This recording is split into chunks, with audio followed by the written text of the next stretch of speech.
Pirates fans of all ages on hand to watch the Pirates and the Los Angeles Dodgers play Game 3 of this 4-game series, winding down the longest homestand of the year. And the Pirates needing a win against the Dodgers. Buccos have had the Dodger blues, haven't they? Wandy Rodriguez trying to put an end to that.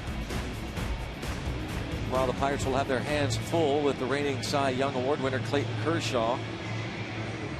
Important for Rodriguez to try and put a 0 up on the board for as long as possible.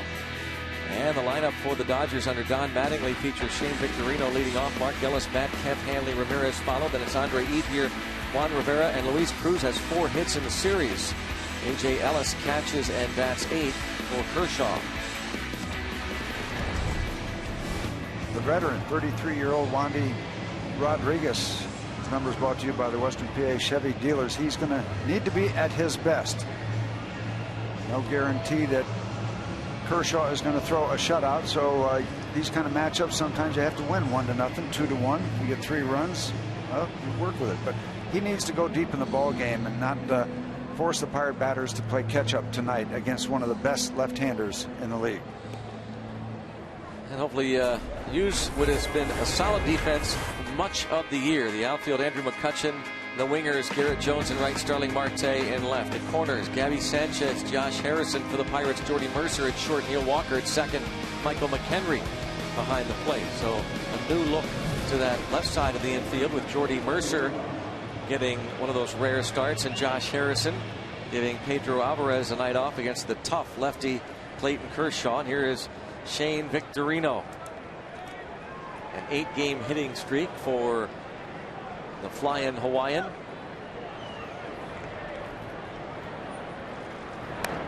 Check swing, foul ball.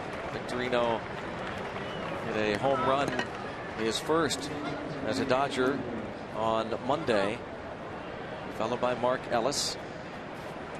Victorino hitting .311 from this right side of the plate, .244 from the other side. Wandy trying to break out of a 5-game losing streak. This is start number 4 as a Pittsburgh Pirate. The first 3 have been so-so at best. He's 33 years old. His mound opponent 24. Both left-handers.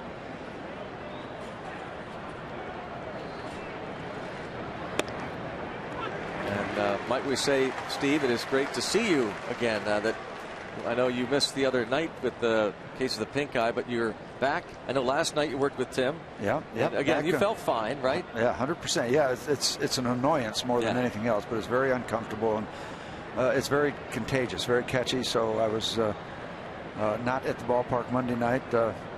Tim's probably thoroughly infected by now, but you should be all right. Thanks a lot. So you watched the auction the other night. Then, I did. Right? You guys did a great job. You and Bob. I thought you've got it down now. Well, thanks. Looking for the accolades from you. Thank you for that. It was terrific. You raised a lot of money. I've never seen 2 guys work together so well to anchor that entire performance. Really outstanding. Your sincerity has returned. There's a slow ground ball. Harrison, very difficult play, and an infield single to start things off. Wouldn't you know it? And a throwing error. Boy, well, the Rivers. Yeah, let's get to them because, as we said, Steve, it's great to have you back. Rivers Casino tips to win as Victorino reaches on the infield hit and then the air. Steve, here they are. Wandy C. pink bats. That goes back to the Mother's Day performance against the Pirates. One of his better starts was against the Pirates here on Mother's Day when the Pirates players used the pink bats. Take the eyes off the scoreboard. I like that one, Steve, because no more scoreboard watching for the time being. And be good pupils. When these Pirate players are up, maybe the guys on deck, they can learn as they're watching Kershaw. And those are good. You're making me ill. Again. Wow. Those are good. Okay. Mark Ellis. Did you catch the theme, Let me do by a the little way? play-by-play. Yeah. Oh, really? We'll get to the real ones now. Those are the ones that we made up. Okay. Here Got me are. good. Yeah. Tag.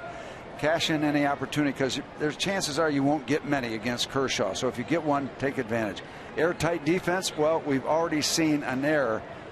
So that one is going to be tough, and you need the magic Wandy. You need Wandy Rodriguez to be at his best. Those are the 6 Rivers Casino tips to win tonight, and I'm trying to be a good pupil. Shallow pop and misread a little bit by Garrett Jones. So that's not a good start. The infield hit the throwing error, and Jones just froze there in right field. And so we're picking up pretty much where we left off last night. Yeah. This is not a good start.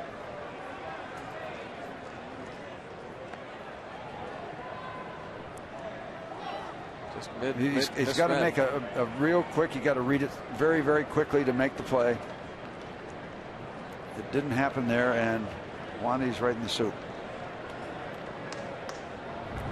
So it's first and third, and nobody out, and the batter is Matt Kemp.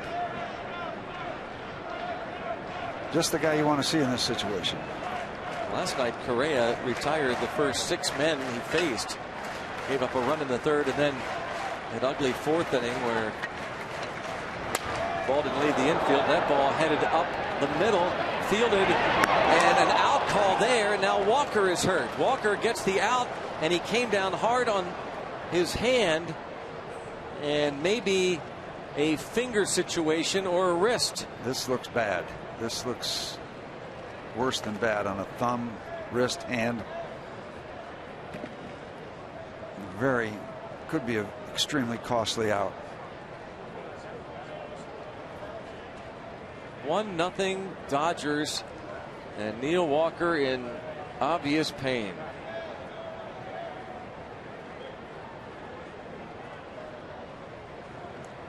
Ball that was hit past Wandy Rodriguez.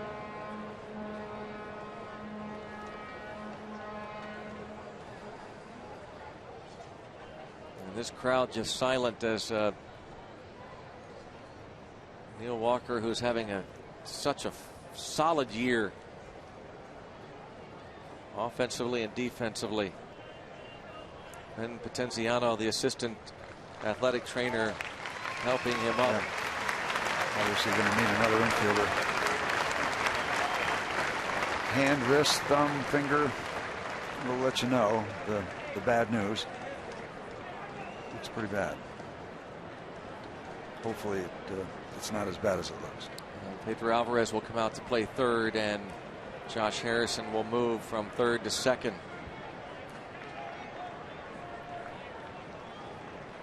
It was a race to second base between Ellis and Walker, and then comes down. So it was on the impact coming down after the call was made. Awkwardly trying to throw and touch second base at the same time. RBI for Kemp. Ellis retired, and Victorino scores.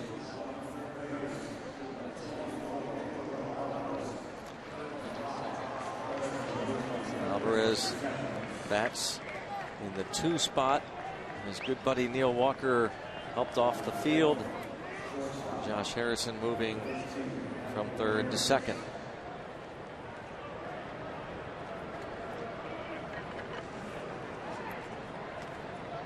Now Wandy Rodriguez faces Hanley Ramirez.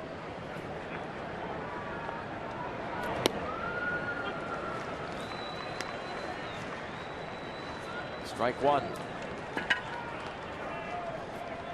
Boy, if ever you could use a double play ball now for so many reasons, it'd be a good time to get one. And Ramirez definitely a candidate. 16 double plays hit into.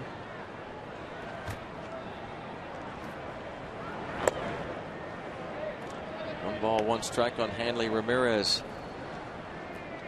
Last night 3 hits, scored a couple of runs.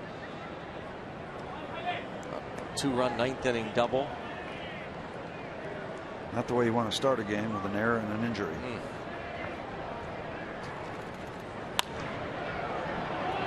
It's fouled out of play, and a 1-0 Dodgers lead. The swinging bunt single for Victorino, going to second on the throwing error by Harrison.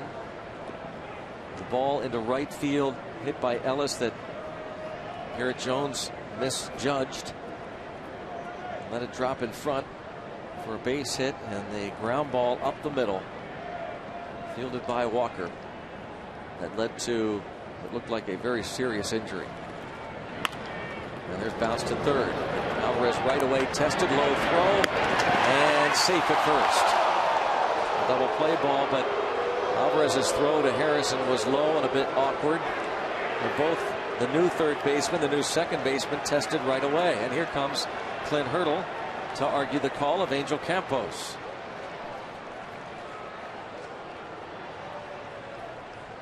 And Ramirez can run pretty well. Clint's obviously not going to win this argument, but he'll come out and question the call.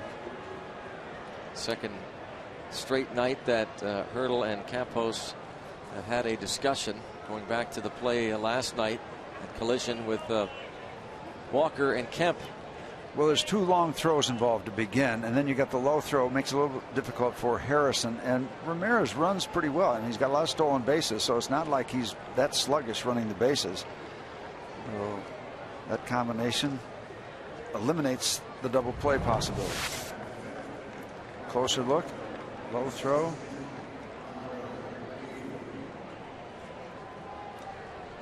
Pretty bang bang. Hard to call. So very close. But here is Ethier.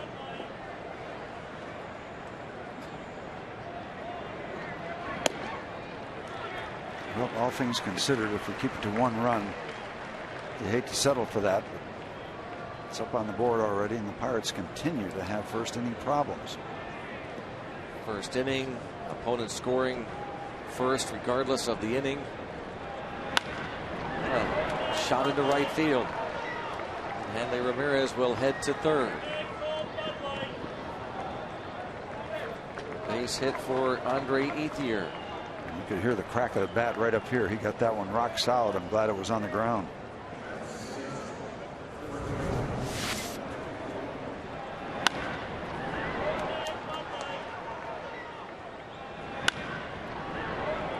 Ethier came in a career 150 hitter against Wandy Rodriguez. That's just his fourth hit in 21 career at bats against Wandy Rodriguez. Ethier now 3 for 9 in the series. And here is Juan Rivera getting the start at first base. Right-hand hitter against the lefty Wandy Rodriguez. One of Rodriguez's wins this year coming against the Dodgers in Houston. Right away, top of the first, you got a huge at bat right here. Leave it at one run, or the Dodgers can break it open. I know it's early, but I mean, one that subject broached in the top of the first inning.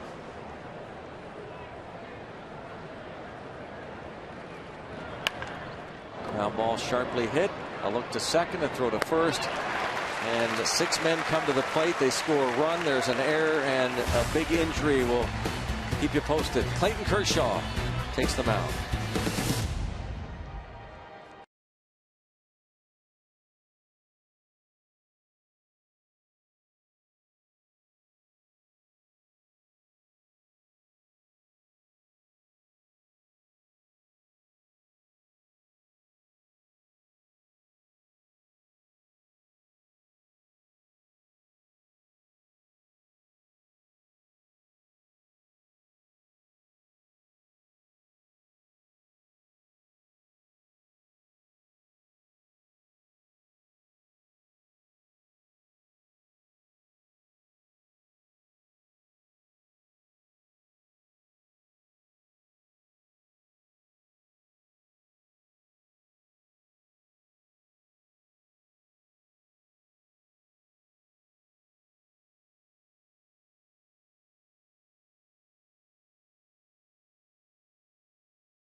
And Clint Hurdle trying to guide this ship, or AGH sports medicine injury update. Well, we'll have an update for you shortly, but another look at the replay as Neil Walker is upended and injures his right, almost looks like it appears to be the wrist, but we'll again wait for the official word from Pirates clubhouse. Yeah, on impact, on the way down, he tried to cushion his fall of a rough and tumble situation at second base through no fault of the base runner, but on the way down, bracing himself,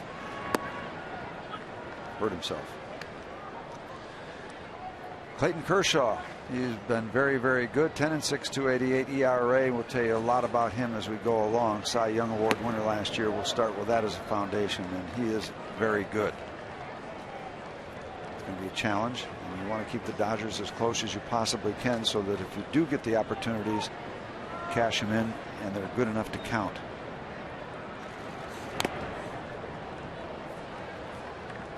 Got a great fastball. He's got a Sandy Koufax type curveball. I say type because nobody has the curveball that Sandy Koufax had as a left-hander. Blyleven perhaps as a right-hander. This guy's got a good one, a downer, but not a Koufax. It's Koufax type.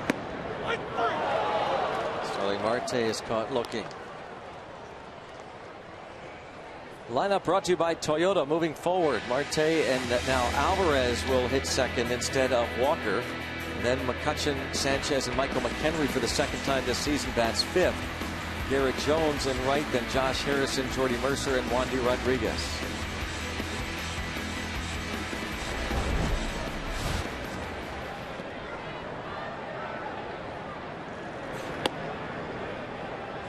Fastball 92, 93. He'll be in that range.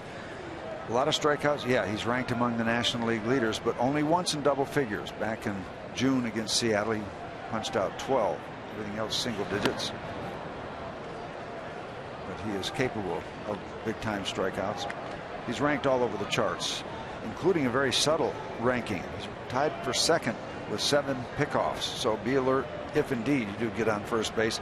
He's got a good move. He does a great job with base runners at first base. Takes care of Alvarez. Strikeout looking, strikeout swinging. And it will bring up Andrew McCutchen. Quick work. Pedro Alvarez, all 3 out of the zone on the way. Kershaw, 4th in innings pitched, 6th in ERA, 5th in strikeouts, 2nd in batting average against behind Gio Gonzalez of the Nationals. Keep going. There's more categories. Ball 1. McCutchen hitting .359. The last time he was hitting below .360 was the last game before the All-Star break, July the 8th.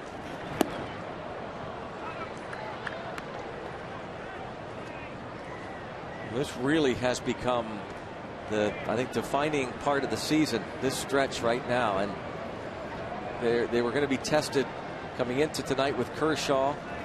The fact that the Dodgers have not only won all 5 games of this series against the Pirates, but going back to last year, 8 straight.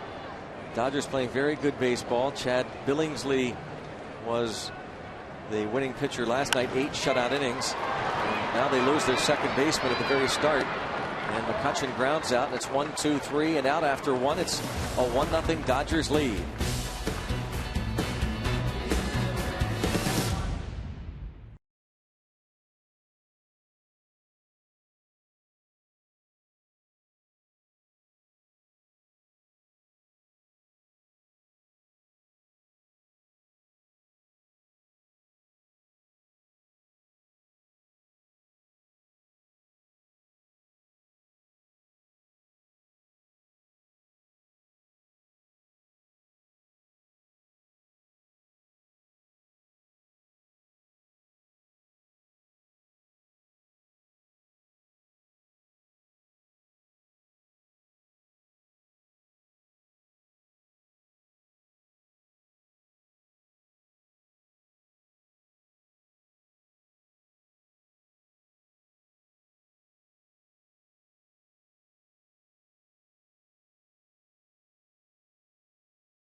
the second inning in the bottom third of the order.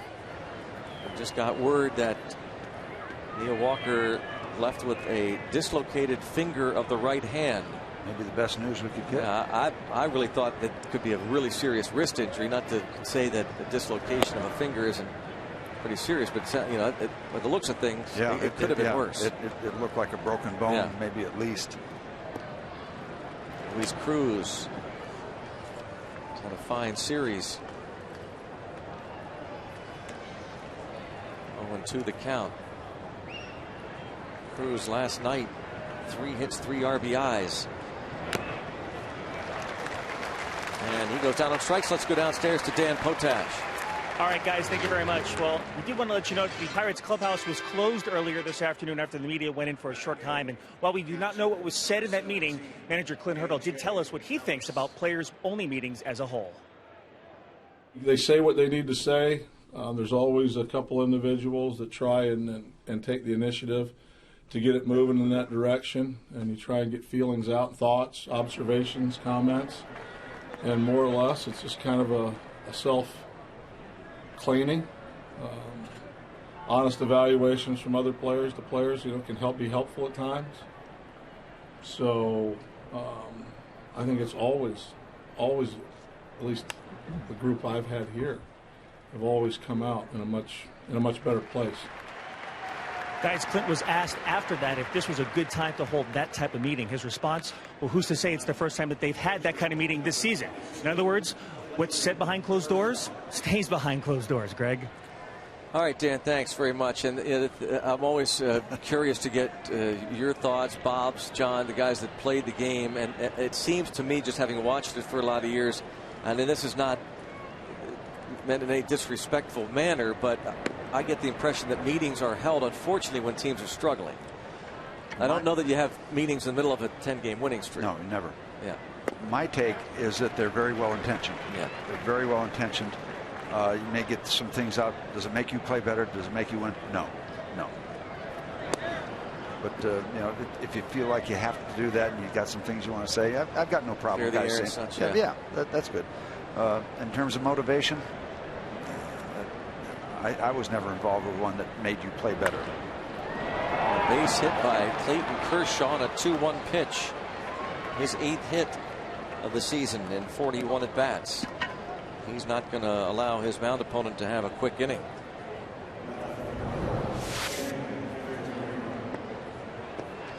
Fights off that fastball inside, pushes it back through the middle. You would call that with a position player, good bit of hitting. So if you do that for a position player, doubly so for a pitcher. They're trying to swing the bat. Shane Victorino rolled that ball up the third base line to start the game. Josh Harrison really didn't have much of a chance at all, but threw it anyway, wildly past first, allowed Victorino to move to second. Victorino now has a 9-game hitting streak, and he scored on the ground out by Kemp. That was the play in which Neil Walker was injured. 2-0 the count. And it goes back to the so-called tips to win, but you've got to play, you got to pitch well, and you got to play airtight defense. When you pitch and you play against one of the best, and Kershaw is in that category right now, you got to tighten things down. And you just have to, because chances are you're not going to do too much. You're going to string a lot of hits together. And if you get an opportunity, you better cash it in, because you don't know how many you're going to get. So this thing has to be kept very much in check, and it starts with the guy on the mound. 2-1 on Victorino. Line right at Alvarez. That ball was smoked. From the bottom of the second, it's 1-0 Dodgers.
To take advantage of new low pricing and see every remaining Pirates out-of-market game live online and on your favorite devices in HD quality.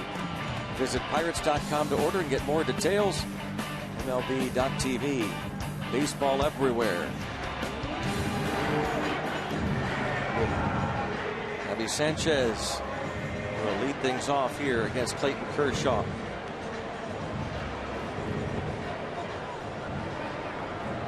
Kershaw retired the Pirates in order in the first. This is his second outing of the year against the Bucks.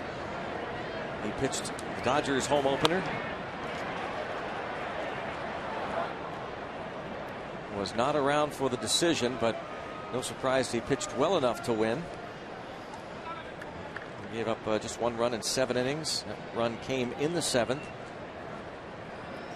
Alex Presley led off that 7th inning with a base hit. Andrew McCutchen followed with a hit, and then Presley scored on a ground out by Matt Haig. I would say that's a quality start.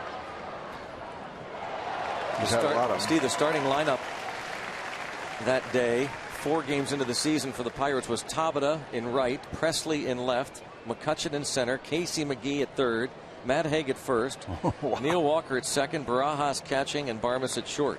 Kevin Correa started, and he pitched well.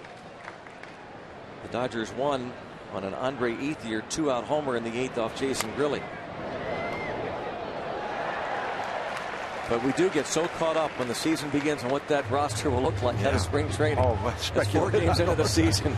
How many are gone? 4 or 5? 5 of them gone, maybe. Yeah. There's Kevin Correa, who pitched better than his line indicated last night, that's for sure. Got no run support and shaky defense. A little bit of bad luck.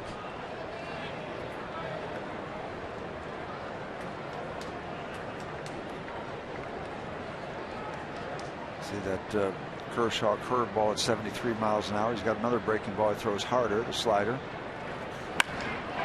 Line to left. That's well hit. Going to be over the head of the left fielder, Shane Victorino, and Gabby Sanchez doubles to start the second.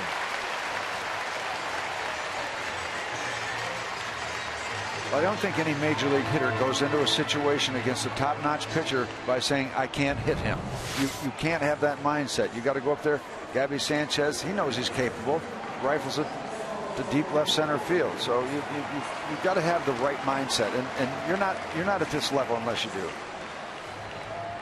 The swing, Gabby Sanchez hitting .300 in his 8 starts at first base for the Pirates this season. Acquired from the Marlins. And now it's Michael McHenry hitting 5th for the 2nd time in his early major league career. See that unusual, that unique stretch set position that Kershaw involves himself in, goes way up high. He's 6'3", 220, so he wants to get upstairs and create that angle down, I guess. He's tall enough to do that. 24-year-old out of Dallas, Texas. Way up. And then right there. Wow. If I were him, I would want that call, I think. It goes to 1-1. Good eye, Michael. Probably not a heck of a lot you could have done with that pitch. It's called a strike. You took a swing at it. 1-1 pitch. Now 1-2.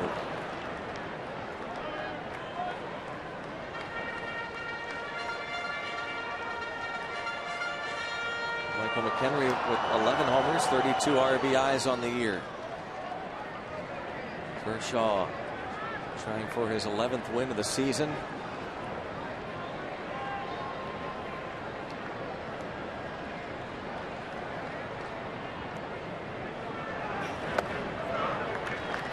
Two and two. Last time McHenry hit in the 5 spot of the order, he homered. Rod Barajas, the other Pirates catcher. 2-2 the count.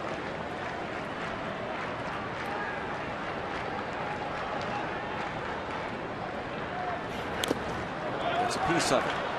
Michael can move the runner. Sanchez over to third base, find a way to do that.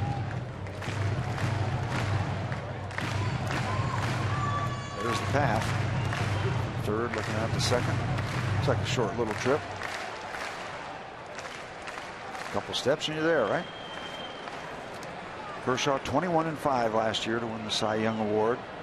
And last year, from August, the middle of August till the end of the season, Mr. Kershaw was 8-0. You talk about a second half performance as he yawns and then steps off. August 13th till the end of the year, 8-0, 0.96 ERA over his final 9 starts. He finished 13-1 in his last 15 starts, an ERA during that stretch of 1.22. That certainly was a breakout. The year before he was 13-10, fine year, but boy, he really got it together last year, especially the second half. In the air to center field. Back is Kemp at the track nearing the wall. He makes the catch. McHenry giving that ball a ride. And he finds a way to get Sanchez to third base. Good at bat for Michael. And the fans respond. He's a crowd favorite. He is. The little engine that could.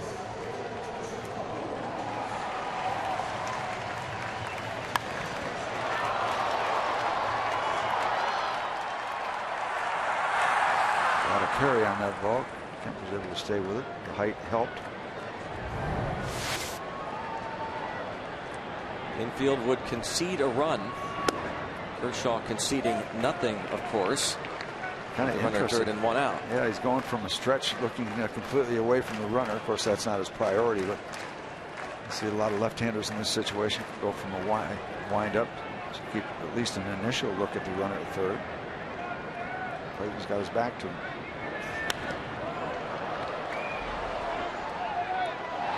Among other things, very, very good control as you watch Michael talk about his at-bat. Kershaw with 24 starts, 38 walks. Talking about that stretch, and when it looked to me, Steve, like he was talking about the stretch, and then when he's ready to hit, he talked about that unusual setup for Kershaw. And he hides the ball pretty well, too, because even from the stretch, he'll take that ball in back of the body. High drive to right center field. Did he get enough of it? At the wall. Not enough, but a tie game. Garrett Jones rips it to right center field. Sacrifice fly, tied at 1. I'll tell you, two really good, solid at-bats, Michael McHenry and Garrett Jones. And I thought when that ball left the bat from Garrett, knowing how strong he is, that ball was going to get out of here. But a big part of the ballpark, it's contained, but the Pirates get back even.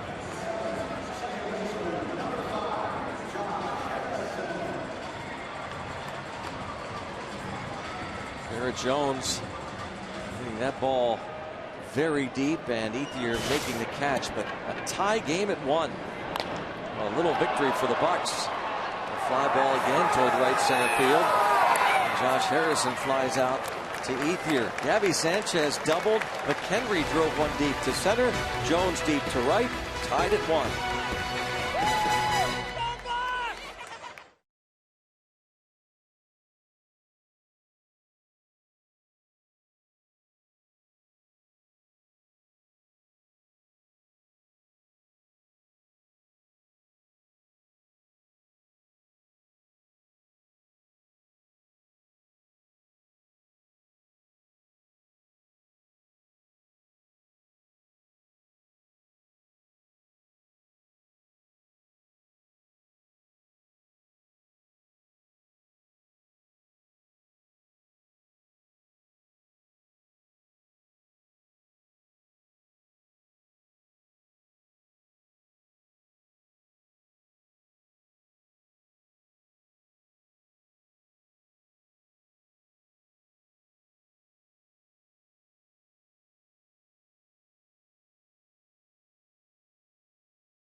Pirates baseball on Root Sports is brought to you by Chevrolet and their award-winning cars, trucks, and crossovers. By your Toyota dealer, where quality, dependability, and good MPG all come standard. Toyota, moving forward. And by Day Automotive. We're going to make your day. So now Wandy Rodriguez and the Pirates tied at 1. And he faces Mark Ellis. Gabby Sanchez started the inning with a double. There's a base hit into center for Ellis. He's 2 for 2. Interesting match off the power of Kershaw. And Wandy's going to have to do it with guile. I guess is the best word. Strike out a lot of batters.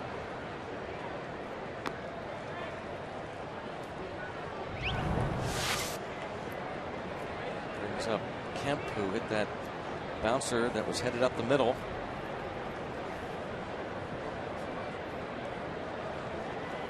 Brought in his 49th run of the year. A couple of stints on the disabled list for Matt Kemp.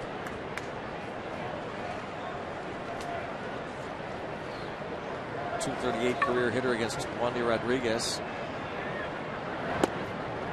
It's a strike. Rodriguez does not strike out as many as he used to, and he was a guy who was considered a pretty decent strikeout pitcher. Nearly 200 strikeouts for the Astros 3 years ago, and the all-time leader in strikeouts in Astros history among lefties.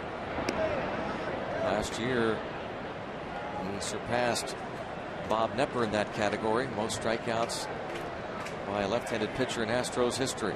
At 33 years old now, so maybe not quite as much. He's got to be effective with that curveball that you just saw thrown to Kemp. He's got to be consistent with that.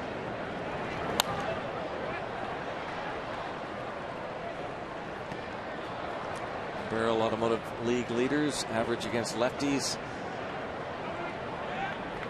career. Matt Kemp right up there. Good company to be in. Freddie Sanchez out for the year. Don't know about his future for the Giants. We don't know long-term future of Melky Cabrera. We do know he's out for 50 games, suspended today by Major League Baseball. A lot of baseball news we'll get to. 1 ball, 2 strikes the count.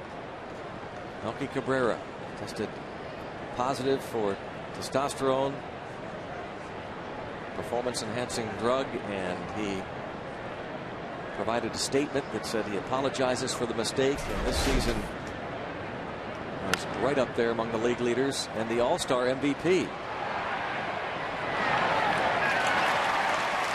Kemp flies to right. Good man to get on the other side of.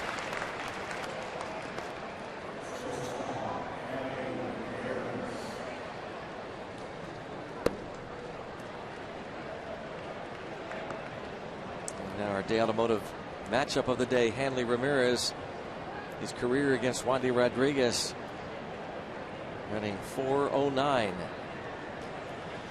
Almost a double play first time up. He said he'd hit into 16. It's actually 14, but still a sizable number.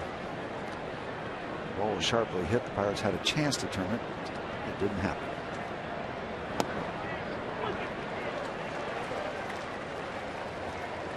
Just relaxing at the ballpark. The Parrot. Chilling.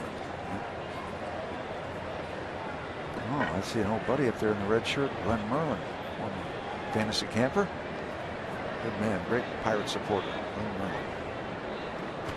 Magic man. Line foul. And catch. Very good catch. A great reaction from the crowd. That's pretty nonchalant. Yeah, I can make that play.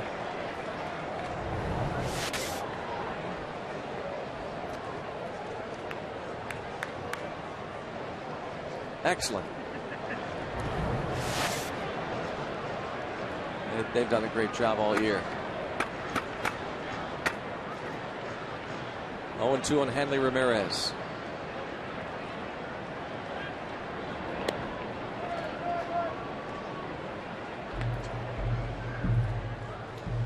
Well, for the near future of the San Francisco Giants, they lost today to the Washington Nationals. I think it's a 6-4 final. Yep, in San Francisco.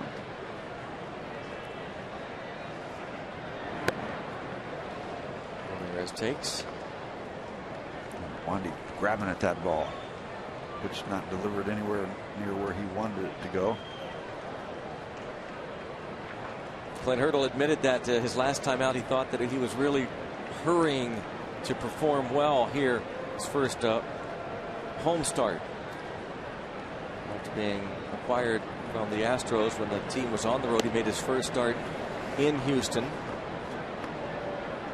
Did not pitch as well as he would have liked. Probably stoked up for that game as well.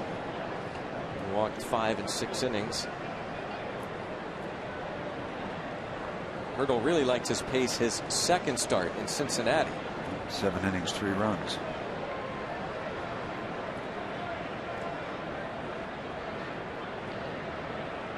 And the runner took off and he had it easily. Thank you.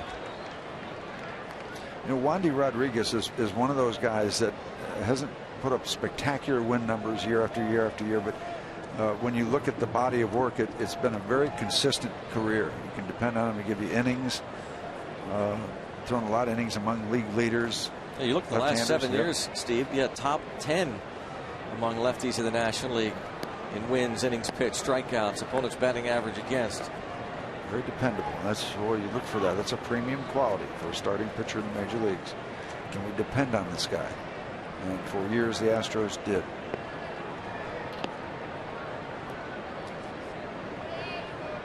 Less hits than innings pitched, and that's a big volume of work. And tight with a fastball to Hanley Ramirez. Nothing wrong with that. Get a little pitching room. Yeah, the first start for Wandy, 6 innings, 3 runs, and then that middle start that Clint liked, 7 innings, 3 runs, and then last time out was 6 innings and 4 runs. Not awful, just not real good.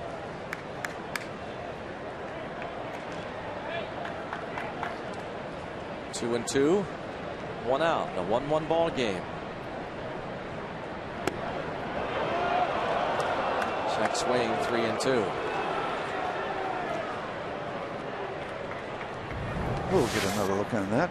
Brings Resources strike zone, saying that possibility he would have gotten that call, but he didn't. From home plate umpire Bill Welke. The other umpires, Angel Campos at first, Tim Cheetah is the crew chief at second, Jeff Nelson at third. I would suspect Mr. Ellis is going to take off here. You're correct.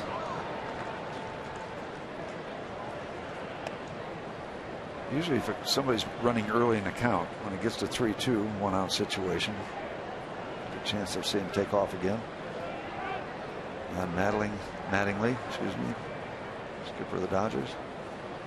Well, you talk about working through some high-profile turbulence for the Dodger organization, ownership.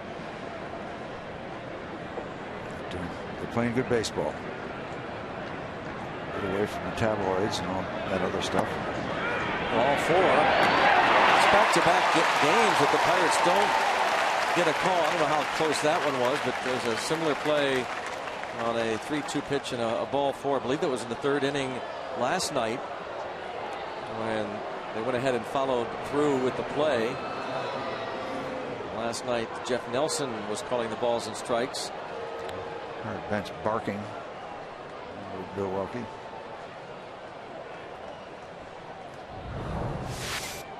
Take a look at our grid again. Just missed, and Welke responding to the Pirate bench. It's amazing when things aren't going your way, when you're not playing real well, what happens? Don't It get just calls. seems like nothing goes your way, right? Including calls from the umpires, anything close. It's like the world is against you. Andre Ethier singled in the first. Blocked by the fourth.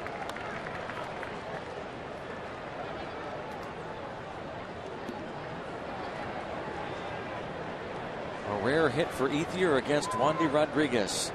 4 out of 21 lifetime.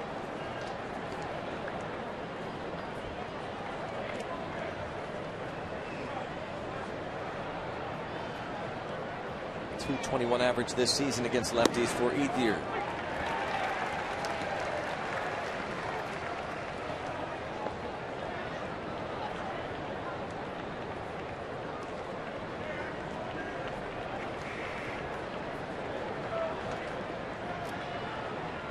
Ellis, Ramirez the runners, and a base hit to right. Slow start at second base for Ellis. Held up by Tim Walk, third base coach. And now we're back in the soup here in the third inning. With Juan Rivera coming to the plate. 6 hits for the Dodgers.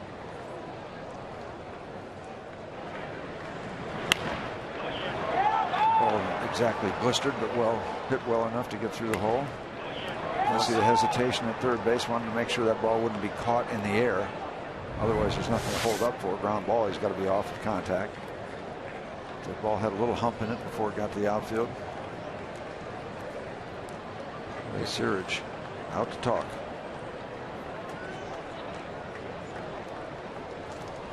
Searage goes to the mound. We talked about how there was some news in baseball, including the Melky Cabrera suspension. And a perfect game was thrown in Seattle today by King Felix.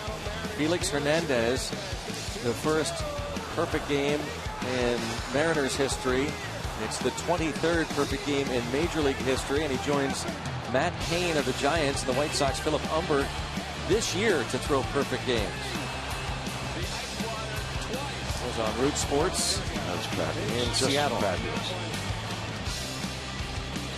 It's the you have no idea, and I have no idea what it takes to run the table down the last 2 or 3 innings of that kind of a game. There's just no room for any mistakes, errors. second no-hitter this season by the Mariners. That was a combined no-no. 6 pitchers combined on a no-hitter earlier. 1-0. Tough loss for the Rays. Johan Santana and Jared Weaver also threw no-hitters this season. Ball in the air to right. Runner at third base. Ellis will tag. Catch is made. Here comes the throw to the plate. It's off the mark, and it's a 2-1 Dodger advantage. Rivera goes to right. Ellis scores. And then moving from second to third, Hanley Ramirez. 2-1 Dodgers. Well, Garrett Jones had a chance to load this one up. His momentum is coming in. The throw has a little tail on it away from home plate. That's when Michael McHenry has to give up any play there. Go out and get it and see if anything else is available. Nothing was. Dodgers add up another run or add on another run. They're still in business. But again, as a starter, we preach this all year, and it's something that they hope James McDonald is better at. Minimal damage control. If you can leave it here, you haven't let the thing get away. Now there's still a chance that won't happen, but as a starter, you've got to do everything you can to not let these type of innings get out of hand. Bounce to third, off to the side, and a gun to second to retire Ethier at second base. Luis Cruz hit that ball to Pedro Alvarez. Dodgers have the lead again, 2-1.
experience on Root Sports Game Connect, an interactive second screen experience where you can find live game stats, interact with us and fellow Bucco fans during the game. Much more. Game Connect, better way to connect with the game than ever before. Experience it right now. You're looking at it right now. RootSports.com.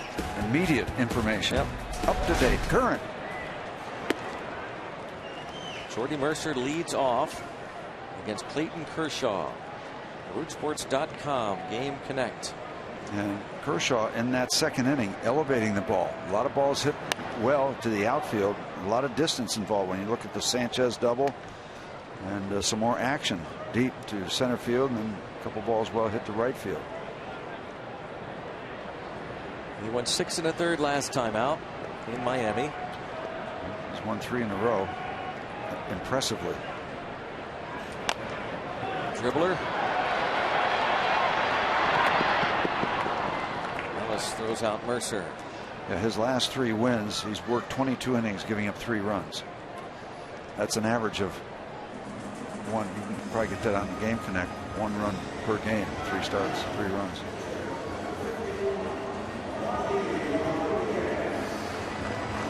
Rick Honeycutt. Enjoy watching this left-hander work. Dodgers. First round pick back in 2006, 7th player taken overall out of Dallas. Manny Rodriguez takes a step almost out of the box completely. It's a strike. You'll notice too that Kershaw will hold the glove wide open, so he has no problem getting grip. See that wide look. Working back roller to third. And fans do not like Wandy Rodriguez not running at all. Doesn't sit well with the folks in Pittsburgh. Nope. People in Pittsburgh applaud effort at any and every turn. They want you to succeed, but you get effort, you're going to be okay in this time.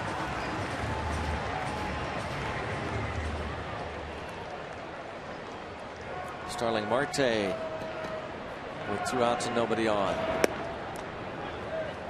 Had a shot of Wandy. Might got sawed off on that at bat for sure. And he has taken some frustration. He came off the mound. He wasn't happy. He's just getting rid of a little heat right now.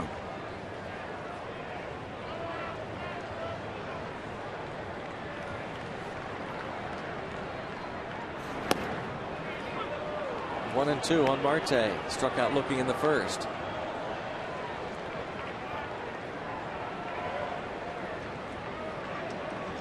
Kershaw not elevating the ball in this inning. Just a little tapper out in the mound and a sawed off ground ball and a strikeout. Simple as that.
here at PNC Park. Clayton Kershaw will be coming out on deck. Trivia question brought to you by AT&T Mobility. Prior to 1967, the Cy Young was awarded to just one Major League player each season. Who was the only pitcher to win it multiple times? That one I do know. That one I do know. Yes? Are you going to give us? Well, you're allowed to give us a guess. Yeah, Yes. Sandy Koufax. For the first time this year, we're going to allow you an opportunity to guess. There you have it. You asked if you're allowed to guess, and yes, you are. And your guess is again Sandy Koufax. Sandy Koufax. Yeah, did some research. Koufax. He ended his career in '66, I think, with one of those Cy Young awards. And interesting career for Sandy Koufax. 12 years with the Dodgers, 6 of them very mediocre at best, and then 6 when it was lights out. It was all over. And basically the same stuff. The dominant fastball, 4-seamer going up a little bit, big high finish, and the downer, straight downer curveball. 2 pitches, they were just extraordinary. And I don't know if anybody ever looked better in a uniform. Sandy was clean. He was looking good. And of course, Wes Parker was right up there in the top 2. Wes, stylish yet understated. I hit against Sandy Koufax my rookie year, and I fouled the ball off and called my folks after the game, told them what I'd done. Yep. Ball popped up on the right side, and the catch made. Josh Harrison puts it away, and now Clayton Kershaw, who singled in the second. Harrison started tonight at third and moved to second on the injury by Neil Walker. Sandy Koufax, Steve said, lights out the second half of his career, and boy, he left at the top of his game, didn't he? He did, yeah. Just a totally clean delivery. Didn't hide the ball at all. Here it is. See if you can hit it. He left with a lot of arm issues. I mean, a lot of arm issues. There's another base hit. Kershaw 2 for 2. His night so far. I can't remember who. I talked to a part of the rotation when he worked with Sandy Koufax, and they said when they took pictures of the 5 guys in the rotation, or 4, whatever it was unpleasant to stand next to Sandy because you could smell the atomic bomb they used to call it, or capsulin, one of those really heat issues. They said it was just, it'd make your eyes water. Wow. in a team picture or a group picture of the rotation. And he always said he wanted to get out while he could still be able to use his elbow. Boy, was he good. I've got a trivia question for you. Who did Sandy Koufax marry? The daughter of Richard Widmark, the actor. Boy, really? I don't know if that's still intact or not, but that was... You didn't even allow me an opportunity to take a guess. You know, you had a chance to guess on our trivia question. And there's another hit. This is 8 hits for the Dodgers.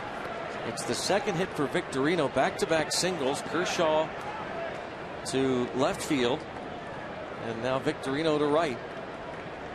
2 more base runners, and now Mark Ellis to the plate. He's 2 for 2.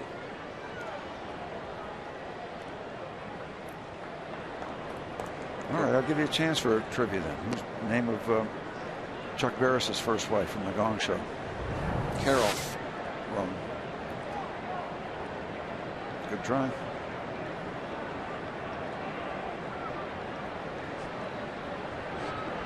The master of the segue. Mark Ellis at the plate. Mark is? Oh, where did you come up with that? Where did that come from? We're talking about Sandy Koufax. You get to Richard Widmark because of the relationship to Koufax, and then you just had a question about the Gong Show. Because you insulted me about my ability to not know some of the things that I'm supposed to know. Oh, okay, I get it now. You explained yourself very well. 0-1 on Mark Ellis. He is 2 for 2. Did you like our? They're having some swings against Wandy. Did you like our Rivers Casino tips to win? I thought it was very creative. Very creative. Mean, hurtful, mean-spirited. Yeah. But it was only because you got over pink eye. We wouldn't have done it yesterday, the day before. We didn't, in fact. How do you know I'm not now? No, we know you're. I'll tell you, it was not pretty. I can laugh now. Yeah. Sunday, I couldn't see the last 5 innings. I was working with you on the radio side. I had no idea what happened. I drove home to Upper St. Clair and went north on 79. But just for a couple hours. That was not much fun. You didn't want to look at that on Sunday. I know it's not a pleasant thing. Well, now trying to regroup here is Wandy Rodriguez. He could really use a ground ball at an infielder now with Matt Kemp on deck.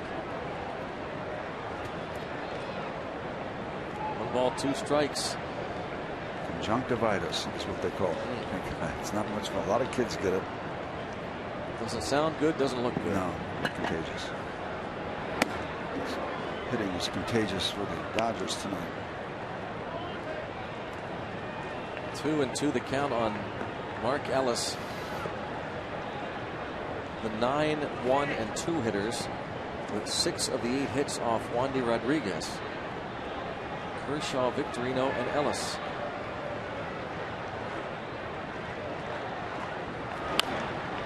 Bounced foul.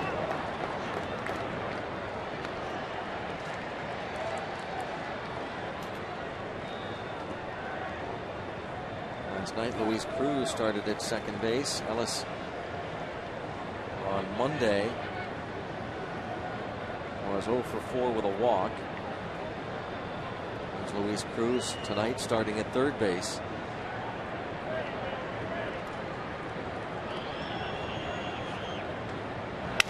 Broken bat, rolling on to first. They get the out there. A nice play by Alvarez. And a nice pick by Sanchez at first base. So again, a chance for Wandy to get out of it, and he needed that out. Again, the Dodgers, broken bat ground ball that very easily could have been another base hit. Doesn't matter if they're cheap or not. Nice pick. Nice work on each side. And the reason it's so nice, Gabby's got to reach into the path of the runner. And I think the runner even got a piece of him or came close to it going by. So a right-handed first baseman, boy, you got to just swallow hard and reach in there. And boy, you can get your elbow hyperextended. You can get all kind of problems. And you have to reach in that direction for a close play. Ball in a close play.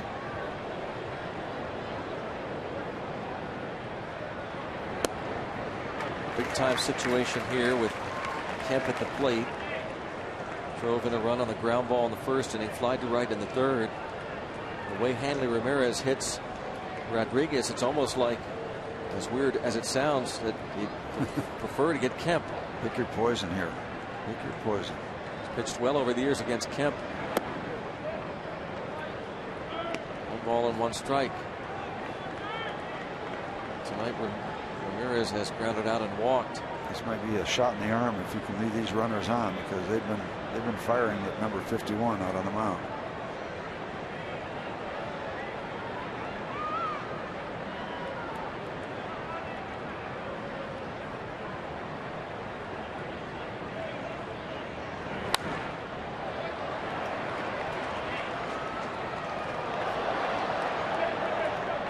.217 now lifetime against Wandy Rodriguez is Matt Kemp.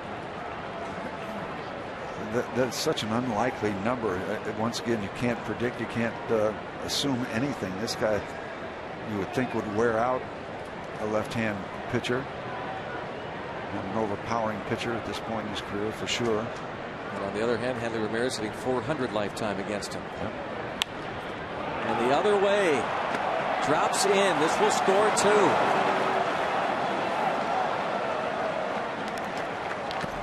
On a 1-2 pitch, Matt Kemp doubles the other way.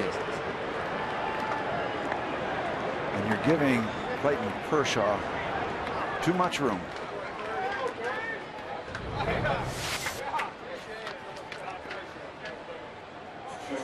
Curveball. Doesn't hit it well, just a little flare. That's good hitting. Pitcher makes a decent pitch, and you find a way to dump it somewhere. 9 hits for the Dodgers. They lead 4-1. One of the real problems is the hitting of the pitcher, Kershaw. Yeah. He gets it going with a 1-out single, and nothing cheap about it.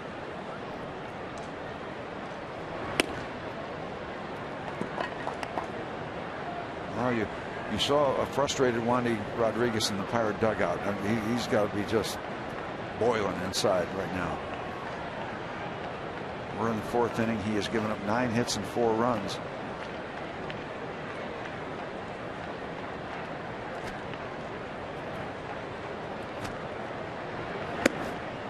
What has been the problem a lot of previous years, including the second half of the season last year, playing catch-up baseball, falling behind by a bunch of runs before you get to the 5th inning or during the 5th inning. That's a tough way to play Major League Baseball.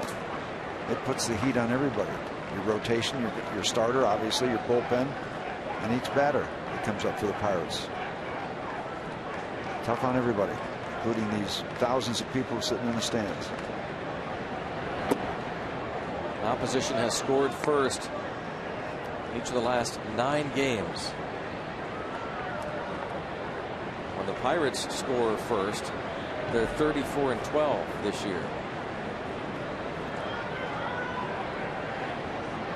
Compound that by the fact Cincinnati has jumped out 3-1 against the Mets. And that's a shot past third into the corner. Kemp will score. A double for Hanley Ramirez, and the Dodgers lead 5-1. And that ball was rocketed down into the corner. People are going to start to look out and see if that bullpen phone rings, and it does. That was a BB. Ball might have been hit as hard as anything tonight.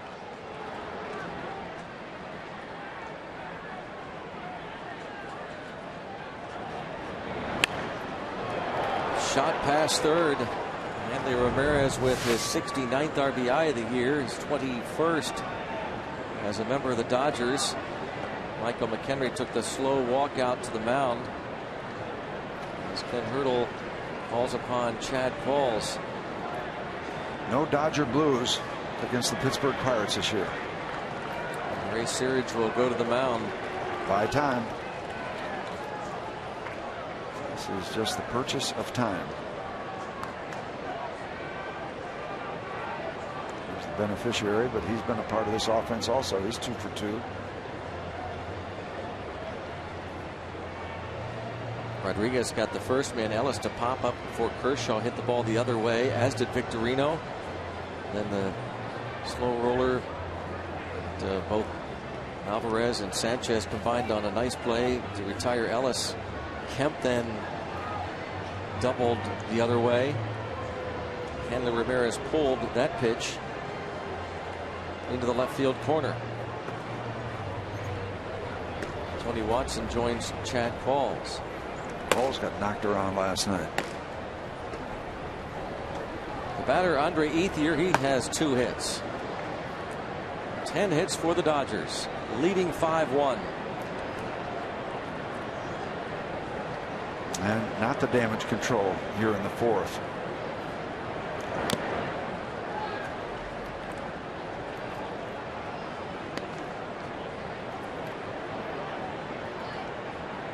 They got Ellis on a tough play, leading runners at 2nd and 3rd. One more out could have left it at a 2-0 ball game. But then back-to-back doubles have just opened things up.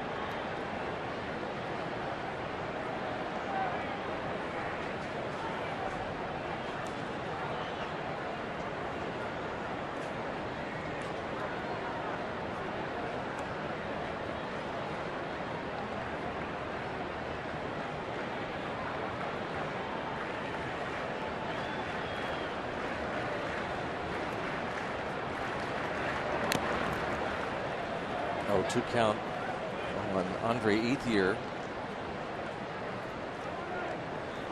Wandy Rodriguez has now thrown 74 pitches. Has given up 5 runs, 10 hits. It's not the most fun situation for a starter, because you know basically that you're going to be out of the ball game soon, and you just got to keep trucking and do what you can do to finish up your time. It's not the most stimulating thing for a starter. You know it's not been your night, but you can't quit. You're out there. A.J. Burnett knows that feeling. All starters have been there. Not that we want to get ahead of ourselves, but we just saw a picture of A.J. Burnett, tomorrow's starter. Jeff Carson's looking on.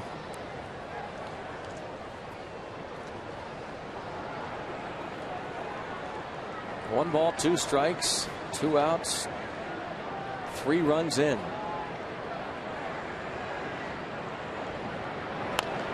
And bounce past the mound. Harrison in on the first and out at first base. 7 men to the plate. The Dodgers score 3 more, lead 5-1.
Actually went out and questioned that call, but you know, the HGH cam always tells the truth, and you'll see great call by the first base umpire Angel Campos. Yep. As they say at the PGA level with those golfers, these guys are good. These umpires are good.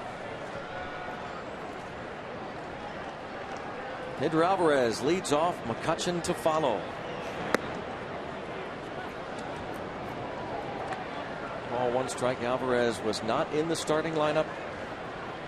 In case you're just joining us, Neil Walker was injured, a dislocated finger of his right hand. 3rd batter into the game. Alvarez struck out on 3 pitches his first time up.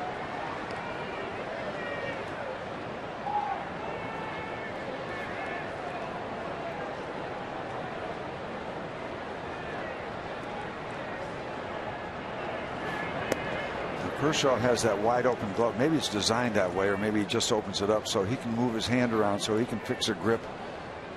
And he's getting ready to get his final grip for that particular pitch. Ooh. The home plate umpire. Still 2-2 on Alvarez. Bill Welke got one, or you don't want to get one.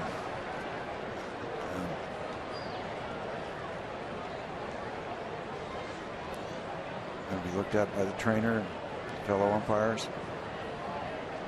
Ben Potenziano and head trainer Todd Tomczyk, I assume, was inside there with Neil Walker. Looking down at AAA to see who's been playing a lot of second base this year. at Indy, not to jump the gun and to suggest that they are actually going to need a player, but you would think it would stand to reason they would. But take a look at the injury. Yeah, and what happens is Neal is racing to the bag, and he's going to be very unbalanced. He tags the bag, he's trying to throw at the same time, and a runner involved. So he comes across, doesn't quit, but comes down on that hand, and when he makes impact on that dirt, that's when the injury occurred. Well, he was in severe discomfort. Two and two the count.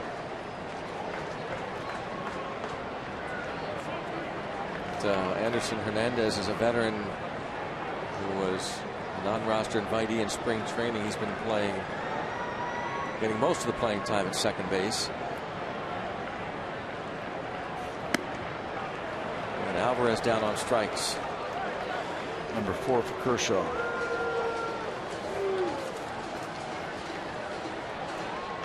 Second time he's gotten Alvarez. Now faces McCutchen.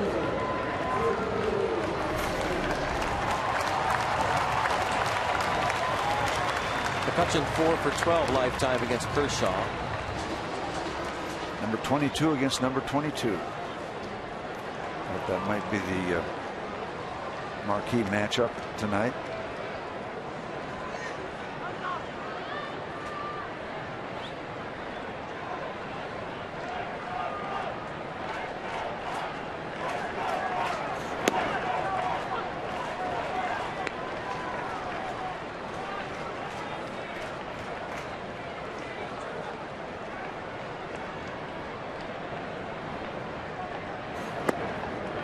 Pitch is taken. Count is 1 ball and 1 strike on McCutchen. It's hard to center field, and Kemp will just watch it sail out of here, deep into the shrubbery. Andrew McCutchen hits his 24th of the year. It's 5-2. You talk about a lot of character, straightaway center field. Kemp gives it a look, and it's up, I think, in one of the initials in the Pirates' shrubbery.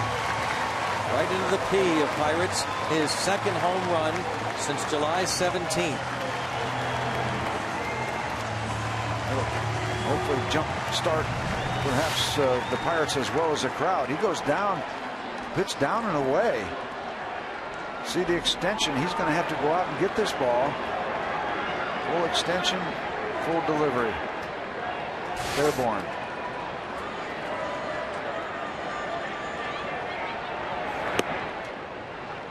Gabby Sanchez doubled his first time up. Another look from behind home plate. High home vantage point. It's as straight away as you can get. B for power. Ball disappearing.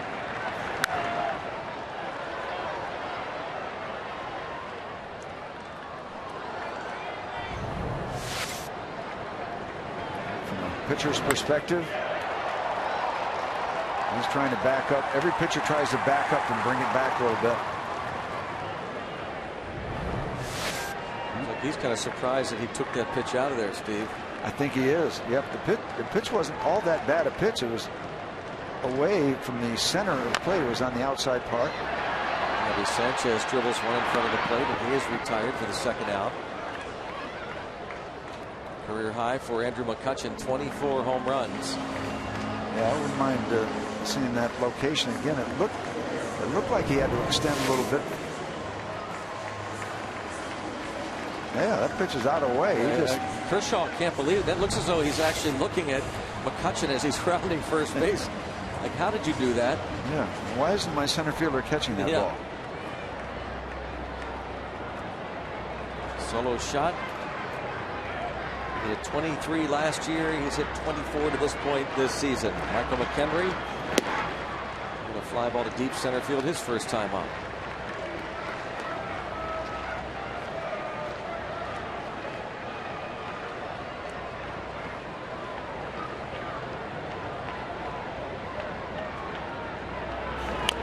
Out off our thoughts and prayers going out to Howard Snyder. He's watching tonight Big shout out to Howard and hoping the Bucks can find a way to come back and get a W for you.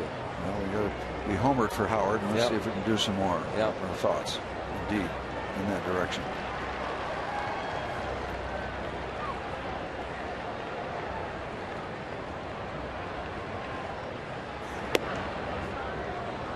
To the count.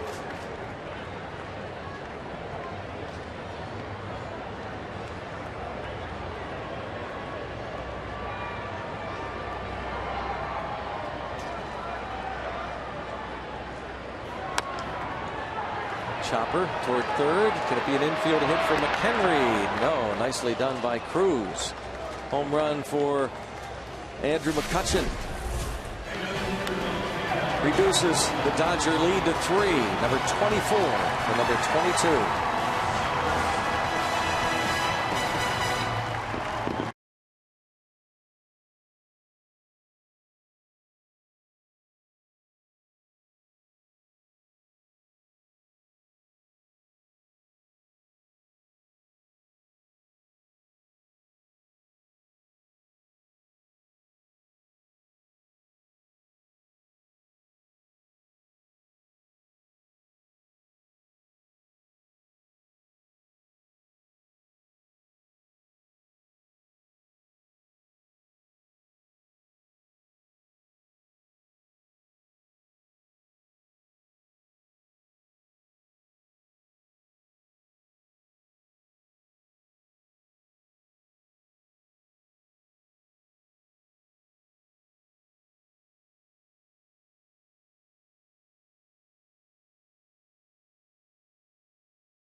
To retrieve the home run ball by Andrew McCutchen. Good work by him. I'm not sure he's got baseball. The baseball. Now take a look at. All right, we're going to use the telestrator here if we can stay with it. Now look. Now the baseball is up in here. And he's got. Of course, in batting practice they hit a bunch. Thousands. Here we go. This is where McCutchen actually hit his. It's to the left of the line of the P there. Right there. well, not there. Not there. Another place. But he didn't get the correct baseball. But it's nice to find a baseball.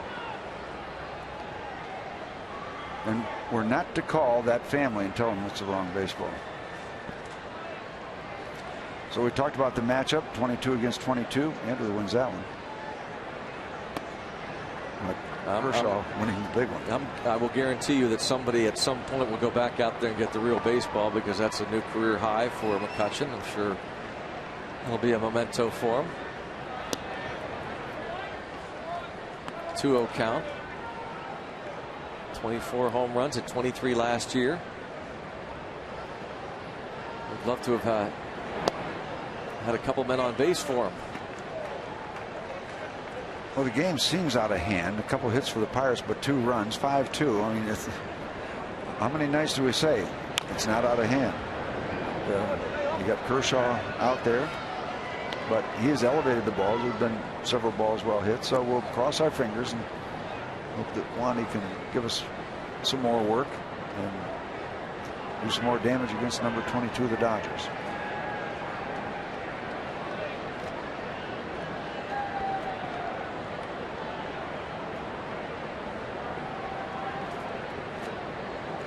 That's called whistling in the dark. That's what I grew up doing. Keep your fingers crossed, whistle in the dark, hope nobody's chasing you. Having hope. 3-2 the count. Pirates right now involved in their toughest stretch of all. It's a long 162 game season. Trying to battle through it.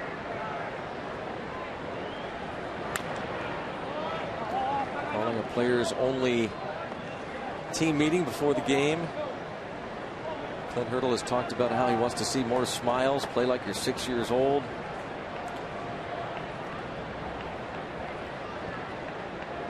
He said, you know, at the beginning of the year, somebody told us that we were going to be where we are in terms of the win-loss record. I would have thought that was a pretty good place to be. AT&T mobility trivia question involving Clayton Kershaw.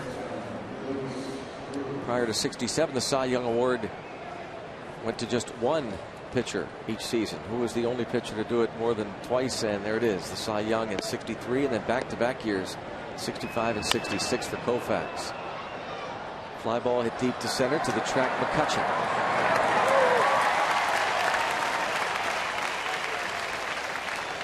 He was the man going in the early to mid 60s, and then he shut it down after the 66 season. So he wins the Cy Young and says, see you later. Yep. Koufax and Drysdale. That was a pretty good tandem out in Los Angeles. They held out together one year. And the story goes that Buzzy Pavesi or whoever was dealing with it told Koufax that Drysdale had agreed to sign, and told Drysdale that Koufax had agreed. Tried to work them both against the middle. How'd that go? Not too well.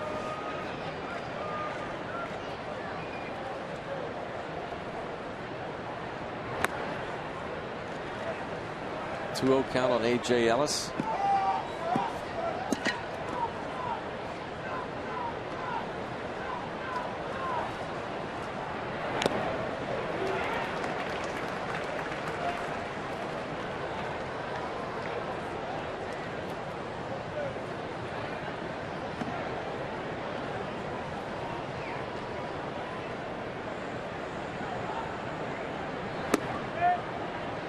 Three and one on Ellis. Don't lose him because you got the hot hitting Kershaw, the young Dexter.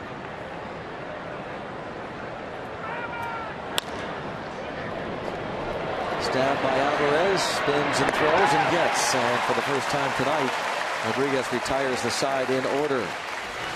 5-2 Dodgers.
Saturday, August 25th, 7:05. After the games and belly fireworks. Thanks to Xfinity by Comcast. It's also an Eaton Park Scratch and Win Saturday. All fans get a scratch card good for prizes from Eaton Park. For tickets, go to Pirates.com. That's Saturday night, August 25th. Following the 7:05 game against the Dodgers. Bucks trailing against the Brewers, that is, on the 25th. Bucks trailing the Dodgers here. They'll conclude their season series tomorrow.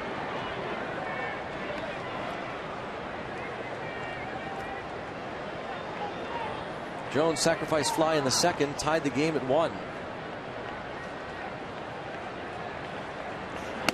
Off the bat, it looked as though it had a chance to get out.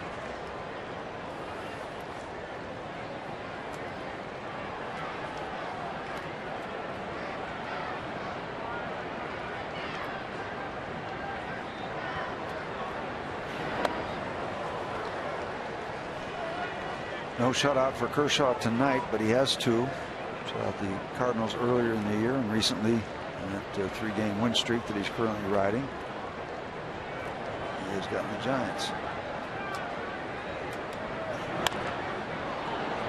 Check swing. Bouncer, and Jones is retired.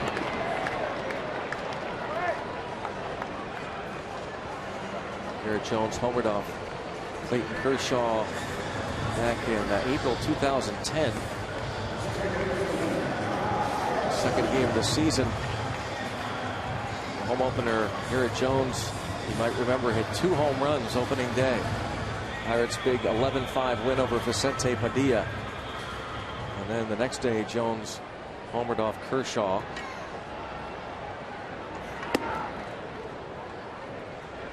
He doesn't have a lot of home runs off left-handed pitchers. But one of them off this tough lefty, and came close to hitting one in the second. This ball lined right at third. Blistered by Harrison.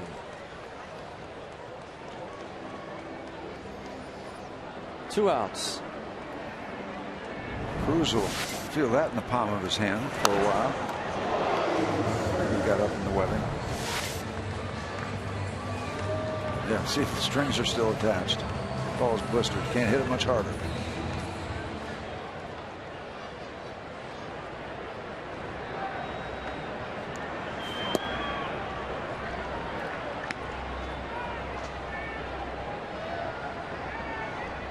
Mercer had a little grounder in front of the plate his first time up. And a ground ball to Cruz. Kershaw, 1-2-3 inning. He's retired the side in order in 3 of the first 5. Dodgers lead 5-2.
Clayton Kershaw against Wandy Rodriguez.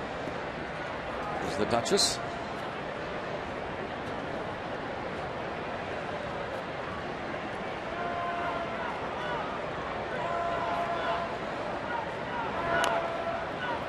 Bunt foul. We got a large group in section 128 of sponsors that were involved in our alumni charity golf tournament. Raised a lot of money. Sponsors and some alumni guys. Bob Pretty, Rick Russell, Bob Friend, Don Schwall. A lot of folks checking out the game tonight. Part of their package of being involved with the alumni project. Thank you.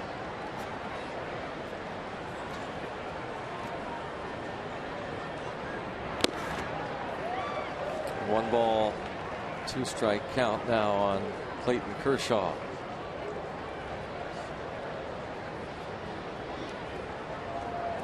Are they around where the pierogies are? Your group? No. Oh. In fact, I'm not even sure if it's 128, but I know they're here. Good. Nice picnic. Yep. So, yeah. Let's retract that seating location. I know they're in the building. We got a ball game to do. Yeah, it was important that you got that section out there. I'm glad you did, though. 128. Yep. Nice place to watch a ball game. Yes, from. sir. Folks could have said 214. Could have said just about anything. They request that many times. There you are. There's 128. You know, those folks, I don't know them, but Chance I think they're for them nice to be folks sponsors too. next year. Sure. You have them get involved. Great place to watch a game. Yep. Section 128, one of my favorites. Yep. A lot of my friends request that. That foul ball a little shy of 128. Yeah, I was going to say. It's actually section 124. Kershaw. If there's an overflow from 128, they send them to 124. So there's a shot there. And that's a fair ball. And they will retire Kershaw. Not easily, but they get it done. Been doing a lot of base running tonight. Maybe that'll tire him out.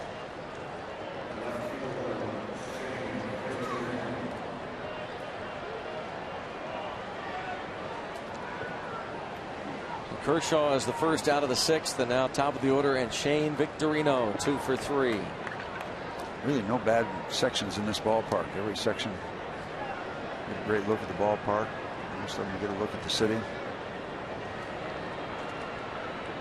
And you know, the first 2 crowds certainly disappointed by the outcome of the ball games. 24,670 on Monday night.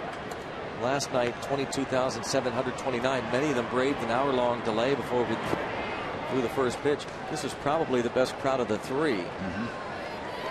And we expect another nice crowd tomorrow when the Pirate ace A.J. Burnett takes the hill at 4:05. It's supposed to be a spectacular day. Come on out. Popped up on the infield. Shortstop Jordy Mercer.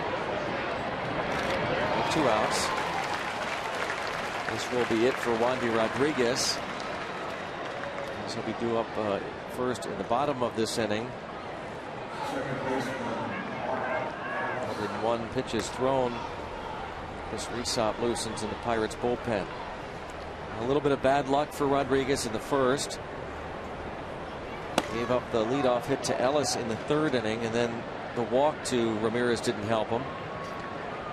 He gave up 3 4th inning runs. Yeah, They gave up the 1 out, and the critical at bat was the Kershaw single after Rodriguez got the first out in that 4th inning.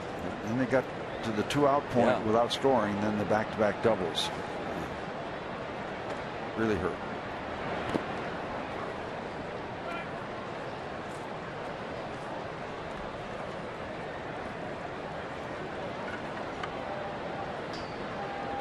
Kemp 1 for 3 with 3 RBIs now tonight. 51 on the year.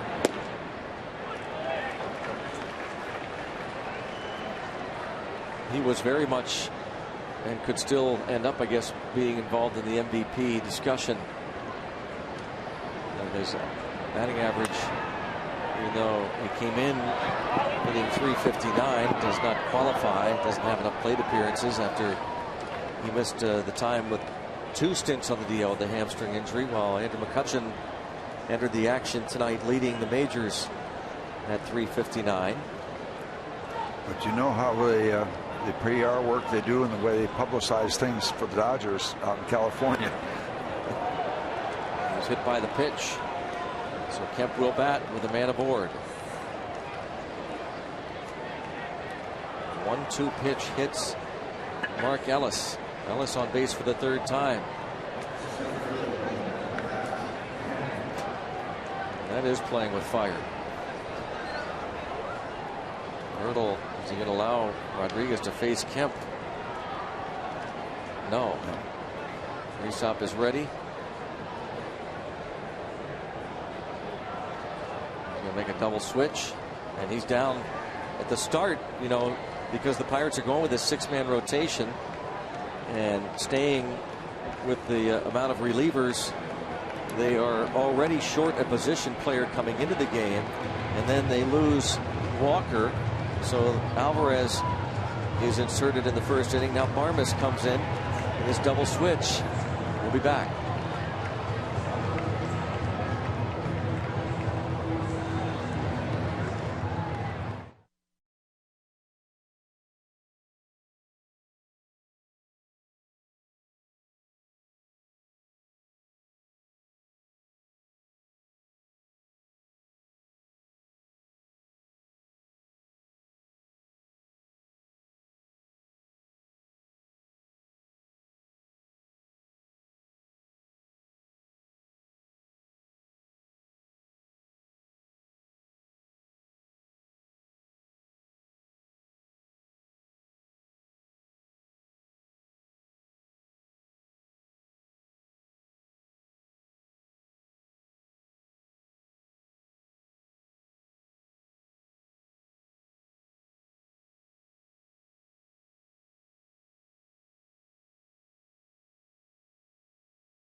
It is 24th later, so 5-1, and there you see the standings. The Pirates 6 back of the Reds in the Central, and trying to hold off teams like the Giants, the Cardinals, and even these Dodgers in terms of the wild card. The Giants did lose today to the Washington Nationals 6-4. Cardinals right now are scoreless in their game in the 3rd inning.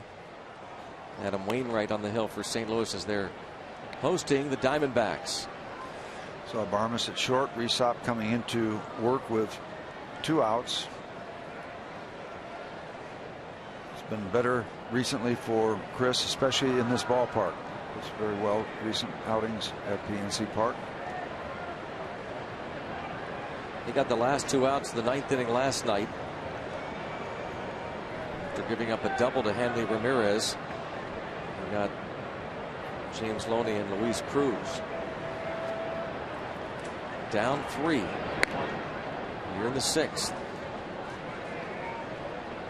Mark Ellis was hit by a Rodriguez pitch on a 1-2 count.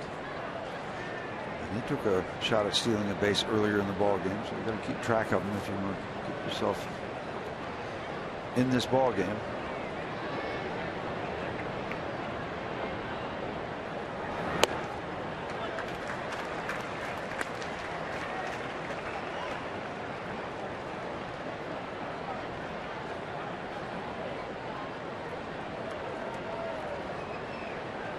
Disappointing start for Wandy Rodriguez, all things told.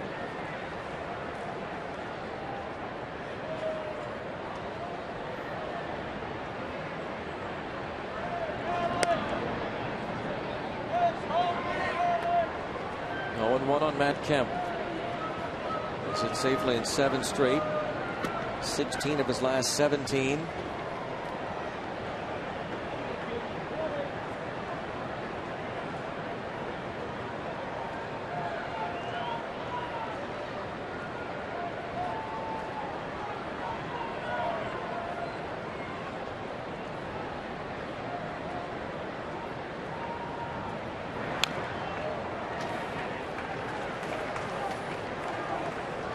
Andy Rodriguez making his 4th Pirate start tonight.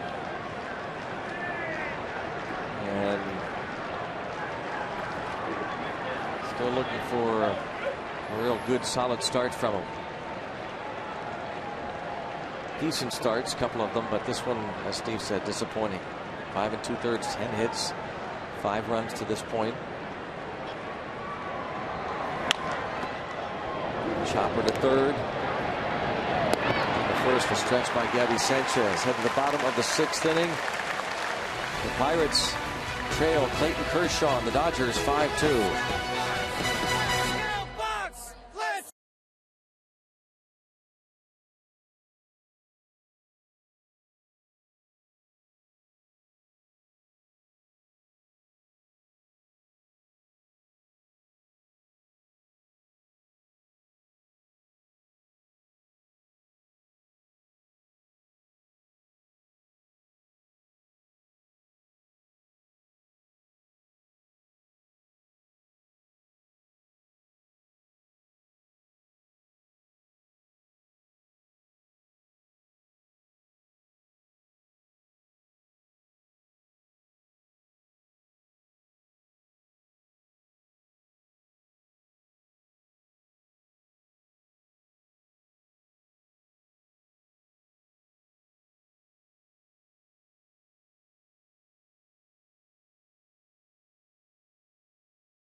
Pirates Baseball on Root Sports is brought to you by Barrel Automotive. We're driven to be better. By PNC Bank for the achiever in you. And by Chevy Cruze, which offers EPA estimated 42 mpg highway. Let's go Bucks! Pirates are trailing 5-2 going to the bottom half of the 6th inning. Clayton Kershaw faces Clint Barmas, his first at bat, going on as part of the double switch.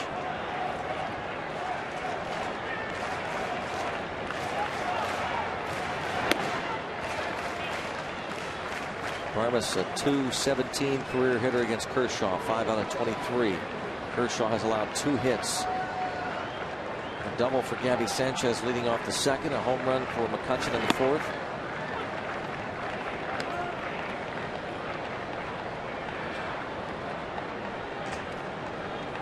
Couple of complete games for Kershaw this year, both shutouts. As we said, St. Louis and San Francisco. And if he finishes anywhere close to the way he did last year, we talked about it earlier, 13-1 over his last 15 starts with a 1.22 ERA, he'll once again get strong consideration when it comes to the Cy Young talk at the end of the year. There are lots of pitchers that throw harder than Kershaw. I mean, he'll throw at 92, 93 most of the time. But he's got the hard breaking ball and the soft one, real slow, 70, 71, 72, 73 mile an hour curveball to balance everything.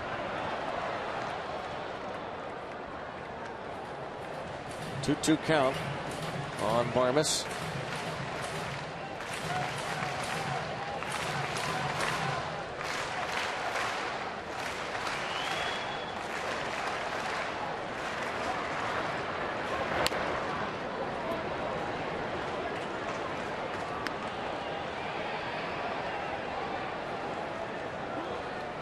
Struck out 4. He's really, to my knowledge, not come close to walking anybody. Was about his exceptional control.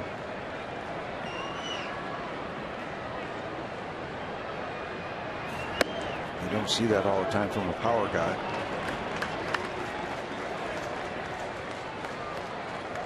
his first 3-ball count of the game right now.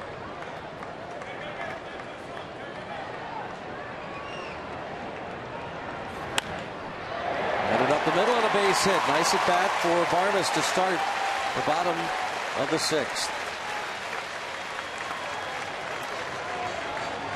3-2 singles to center off Kershaw, 3rd hit.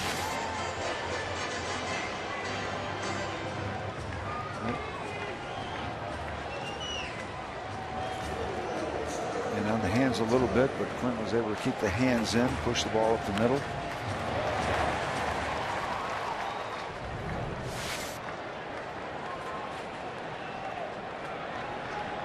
Starling Marte, a couple of strikeouts. One looking, one swinging.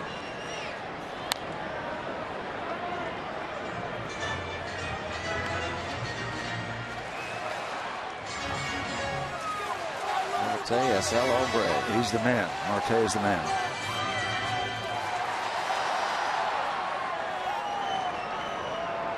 And quite an education. Thrust into a pennant race at the age of 23.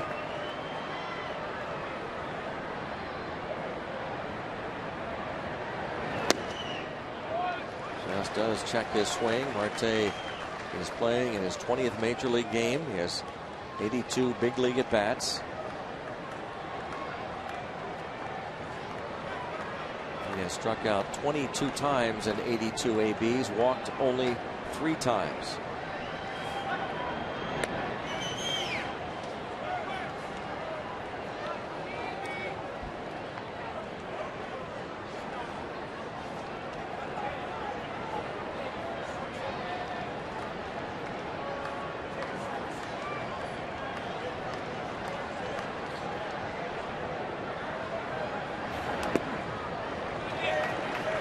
In front of the dirt, 2-1.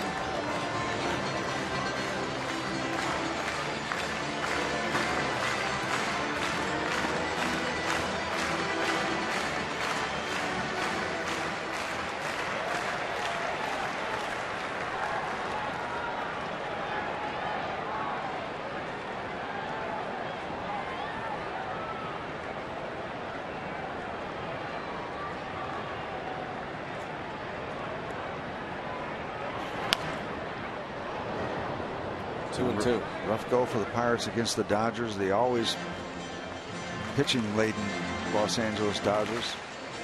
Whenever you see them, it's all about their pitching.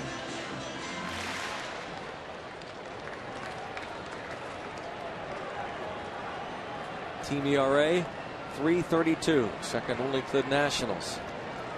Who have won the most games of anybody, more than anybody in the major leagues. Cincinnati just a couple games behind, maybe 3 now that the Nationals won this afternoon. Double play ball, 6-4-3.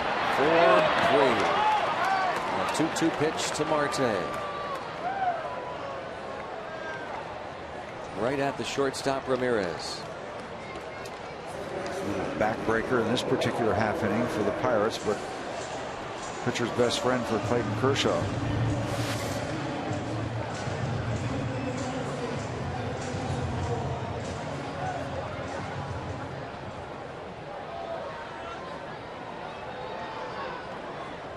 Two outs, no one on.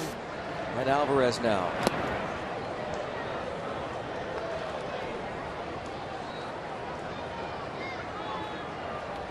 Alvarez having all kinds of trouble this season against Dodgers pitching.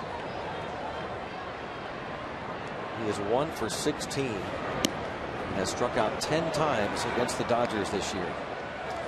Kershaw's got him in a bad place right now, 0-2 with a variety of pitches to choose from. Already got him twice.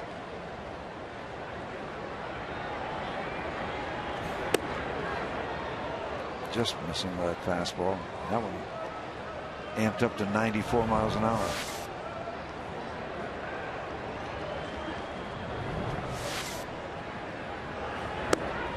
Another strikeout against Dodgers pitching. 1 for 17 and 11 punch-outs against the Dodgers this year.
Friday, August 24th. Divisional matchup, TNC Park, starting at 7:05.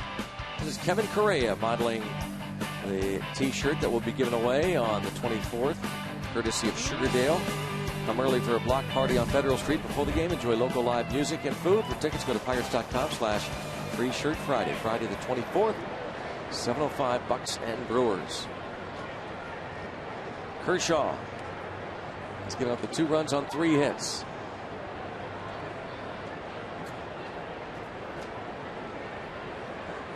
Hanley Ramirez was 1 for 2. RBI double off Wandy Rodriguez, tonight's Pirates starter.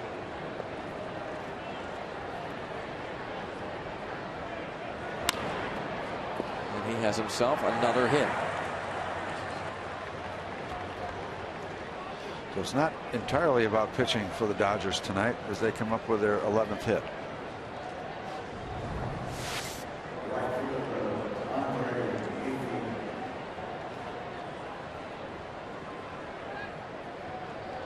Last night, the Dodgers blanked the Pirates 11-0 for their 8th straight victory against Pittsburgh, dating back to September 16th of last year.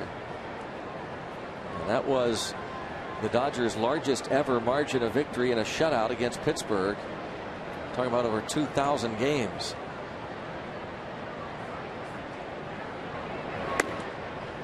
A win tonight for the Dodgers will match their longest winning streak ever against Pittsburgh, 9-gamer back starting in May of 03 and going out all the way to August of 2005.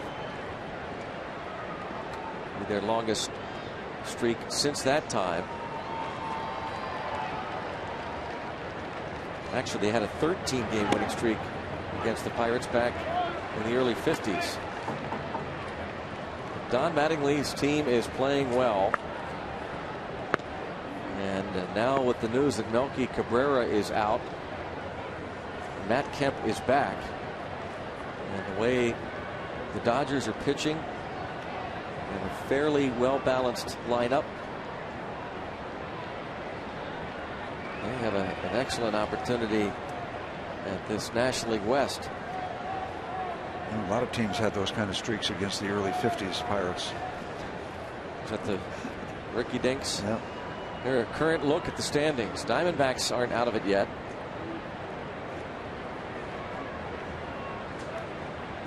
They got the homestand started when they split with the Pirates. 2 wins for each team. Longest homestand that will end tomorrow. They still, by the way, have 9 games yet to play against their longtime rivals, the Giants, including the first 3 games of an upcoming homestand. This road trip, which started in Miami for the Dodgers, will continue after tomorrow's game. They fly down to Atlanta and finish up the trip against the Braves. And a base hit for Andre Ethier. This will put runners at first and third and no one out. And a dozen hits for Los Angeles.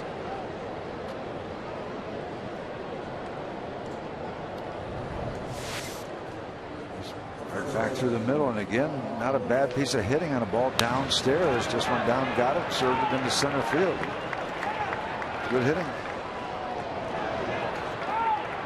Ramirez took a ball inside the previous batter, fought it off for his 3rd base hit.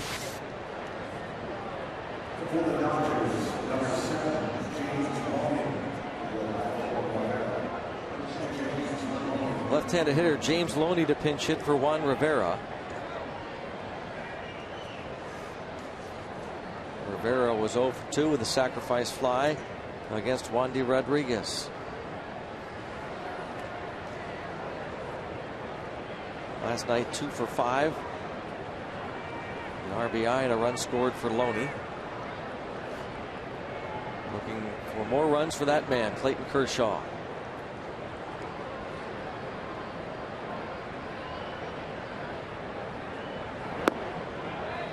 Infield in, trying to cut off a run. Already trailing by 3. Pirates out hit 12-3 tonight.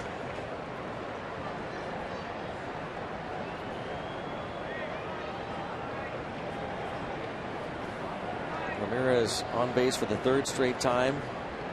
Ethier his 3rd hit.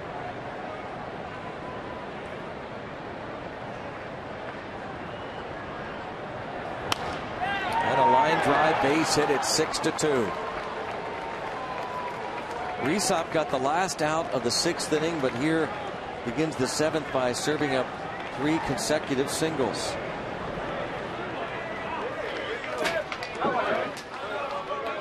The Dodgers up 6-2 now. 13 hits. Chad Qualls will start to loosen.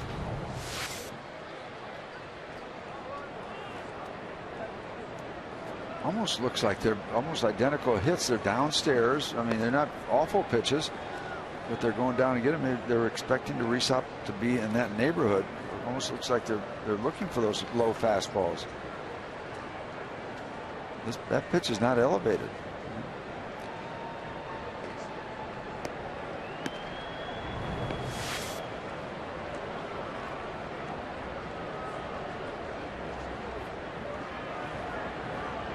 Luis Cruz.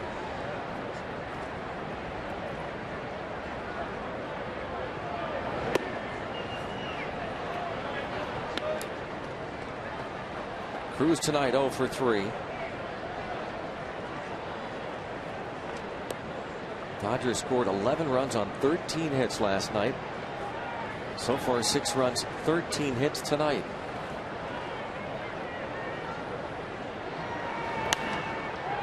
And going the other way toward the corner. Jones is over. Cannot make the catch, and it bounces out of play. It'll be a double. And another run will score. It is 7-2 Dodgers.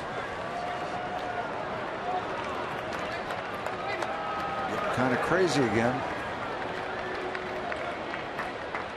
Swing it, Trey. That boy, Trey. 3 singles and a double, and still nobody out.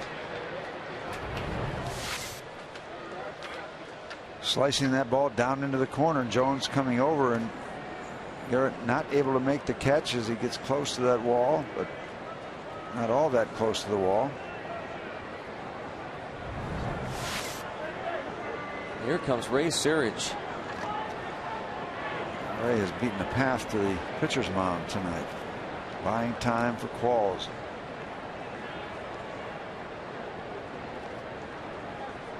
I mean, look at some of the games really since the All-Star break. I guess you could point, I don't know that there's one moment where the pitching started to go south. The first game out of the break, they were in Milwaukee. They gave up 10 runs, lost 10-7 to the Brewers. They lost 2 of 3 in Milwaukee. Then they went out to Coors Field in Denver, and they won the last 2 games of that series. Came back home. They swept the Marlins. Pretty efficient work. Hosted the Cubs. They lost the first 2 games of that series and beat Chicago 3-2 the finale. Then they went to Houston. They won 3 of 4 there. And then the first game of the series at Wrigley, they lost 14-4 before rebounding and winning the next 2. They lost the first 2 in Cincy, won the finale of that series, and this homestand began with a 4-0 win over the D-backs. And I looked at that 7-1 lead that we had as a hurting thing. Is that game number 2? Well, that series, you mean? Yeah, here against Arizona. Yeah. After winning the first game, the score was 4-0 that first game, and then they lost 10-4 the second game of that series. Well, they gave up that Padre game was the one that you're talking about. J Mac gave up those runs. Yeah. They had that 7-1 lead going into the 5th inning. McDonald unable to hold it, gave up 7 runs in 4 1/3, and the Pirates did come back and actually take the lead. 8-7. Yeah. Yeah. And you can't hang it on one person, but that was a hurting loss. No doubt. Yeah. So really just they're all starting to hurt now. Yeah, all kinds of questions about whether this is kind of a lot of folks pointing back to last year. Yep. And there will be, if we don't come back, yep. there will be panic in the streets tomorrow. I mean, that's just the way it's going to be.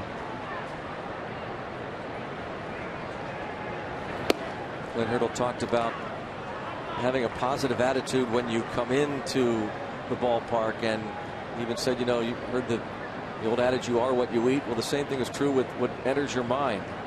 And if you start to experience negative thoughts, you won't have a positive approach on the field. Here's a look at the Pirates pitching in August. Their record 5-8, and the ERA not awful, but the bullpen, which was a strength of Yeah. this ball club. Big part of the great work they were doing for most of the year. it's the one that really stands out. The Pirate bullpen ERA.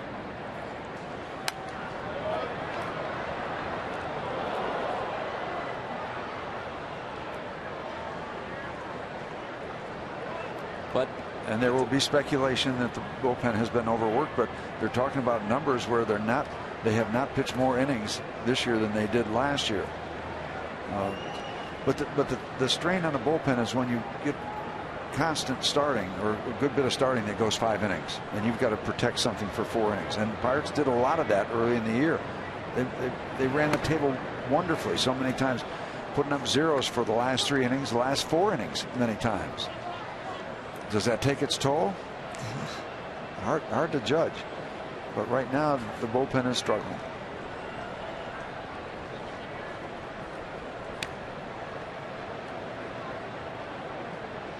Justin Wilson scheduled to start tonight for Indy. There's a drive deep to center. McCutchen back to the track, makes the catch, sacrifice fly. Loney scores. Cruz tags and moves up 90 feet, and an 8-2 lead. That was hit very well by Ellis. Kershaw now with a comfortable cushion. Come to the plate already with 2 hits and a run scored.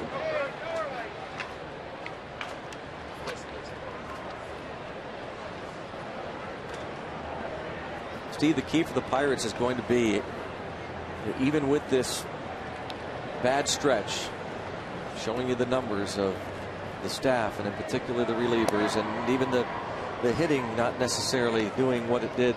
I guess nobody could have expected it to do what it did in June, July, and even the first bit of August. Thought it would be somewhere in between the first 2 months of the season and then the second 2 months of the season. But with it all, how much are they able to withstand here? They got to right the ship sometime. Does Burnett come out and shut it down tomorrow, and then you can run off a string of wins and win a series in St. Louis? But I don't think we're going to dominate with just pitching. I don't think we're going to dominate with just hitting to get back involved. It's got to be the mesh. It's got to be find a way to win the mixture. Yep, you're going to have to. You don't have to dazzle them with pitching or hitting, but you got to do some of both, because I don't think we're going to overpower people with either aspect. You got to have both involved. It starts with a win. I mean, no matter how it happens, it starts with a win. If it's going to happen, you got to. No automatic find a either win way. a ball game, and so come to the ballpark the next day. All right, now let's win another one. So you get your back up against the wall, and you got to find a way to get it done. And through it all, the Pirates still, thanks to that safety net of the wild card spots, they still had the season ended today, would have gone to the postseason. That big game tomorrow, what a big game it will be for James McDonald in St. Louis. This ball hit well toward left center. Catch made by Marte. Dodgers doing absolutely everything right, it seems, at the plate, including from Clayton Kershaw. And there's a pitcher driving the ball deep to left center. How about his at-bats? And they had to make a good play to retire him the third time. 9-2. And Clint Hurdle will make another move as Rysop has reached his limit. Chad Qualls will come on. 9-2 Dodgers.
Have a 9-2 lead over the Pirates. In case you joined us late, just to let you know that second baseman Neil Walker was injured in the first inning of this game, dislocating a finger in his right hand.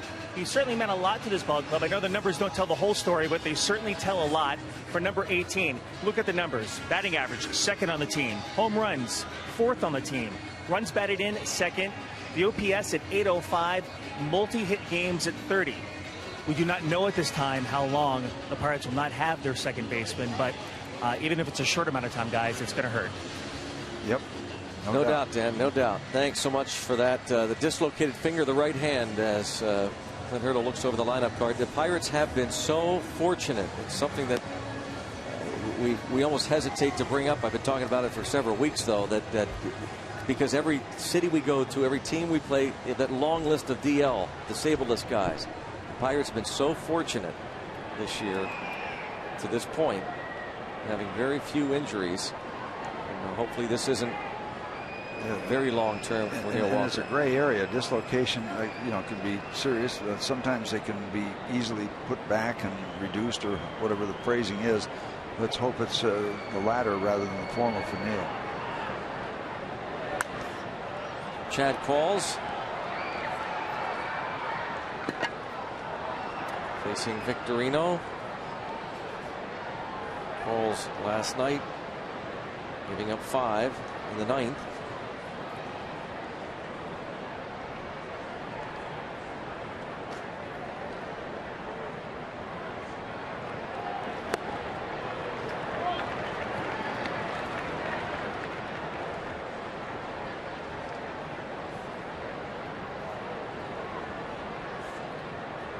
Oh, 2. Qualls and Victorino were teammates first couple months of the season. Qualls pitched for the Phillies.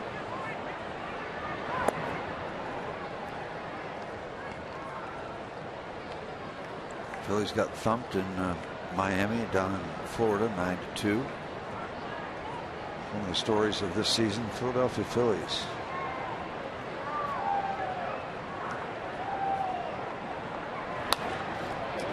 Line drive to right field and extra bases for the fly-in of Wyatt. He's into second base with a double. And a 1-2 pitch from Qualls. And that pitch downstairs. Getting the idea these guys can handle stuff down in the strike zone.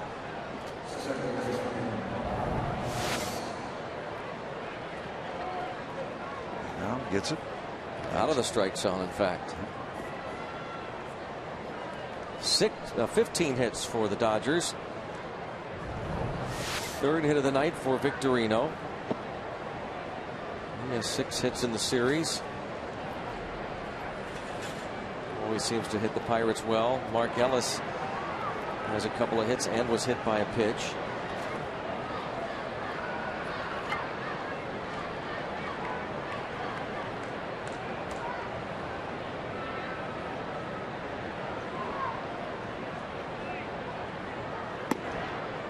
Victorino's former club, the Phillies. Steve mentioned the loss. It went to Roy Halladay. He gave up 3 runs in 7 innings. He falls to 6 and 7.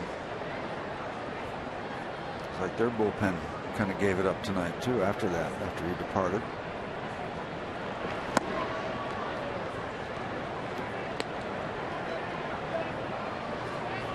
Two 2-0 on Ellis. Look at that Phillies score.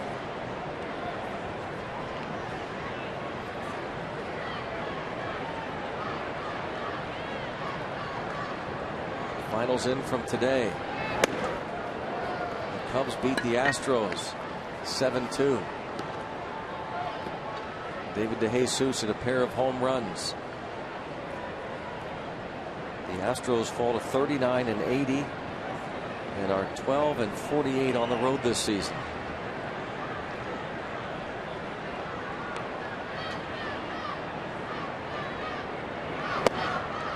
And a strike.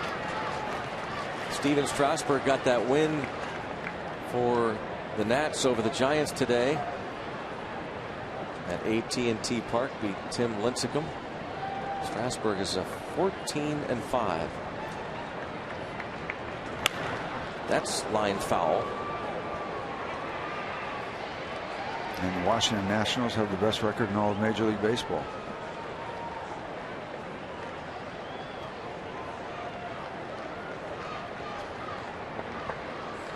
Strasburg went 6 innings in tonight's game.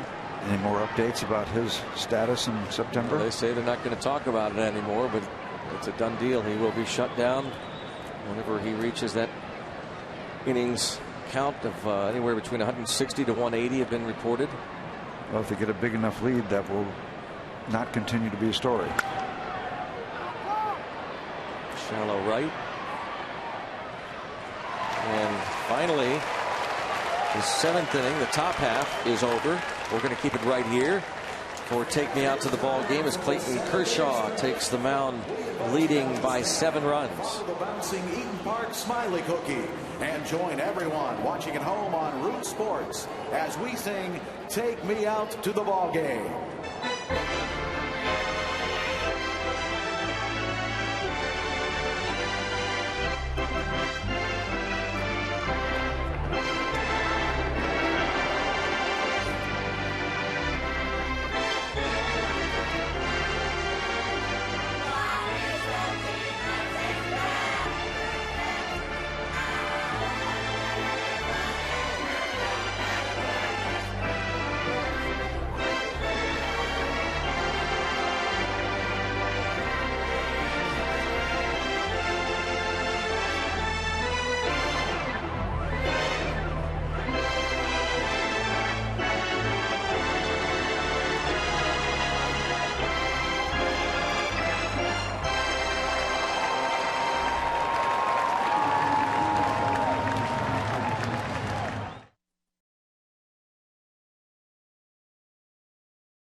Shots from the AGH camp here at PNC Park. James Loney stays in the game to play first base.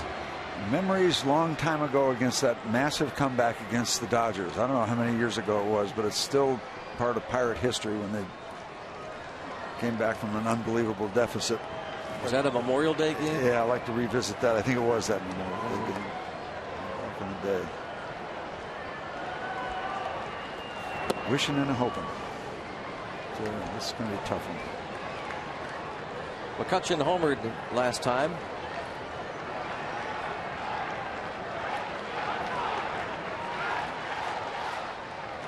tell you what would give the Pirates some hope is if this guy, you'd hate to put too much pressure on him, if he got back to swinging like he was before this recent, well, maybe 2-week, 3-week stretch of getting some hits, but not driving the ball like he did his last time up. Not necessarily the home runs, but the home runs, the doubles. You know, almost when you take an overview of how this lull has started, I want to still call it a lull. I like that. It's hard not to think that this guy carried this ball club on his shoulders. Because then you're not being fair to some real good pitching, some great bullpen work, and other guys that are involved. Neil Walker having a great year. But when this guy was hot, this ball club was smoking. Gets under that one. Flies out to left. And a 3-1 pitch. McCutchen hit .302 in April. Didn't hit a home run until May the 8th or so. .360 in the month of May with 8 homers. .370 in June with 7 homers. .446 crazy in July, 7 home runs. And this month, about .280. Just hit his second home run of the month. Well, Gabby Sanchez doubled to start the second and hit one in front of the plate his last time up.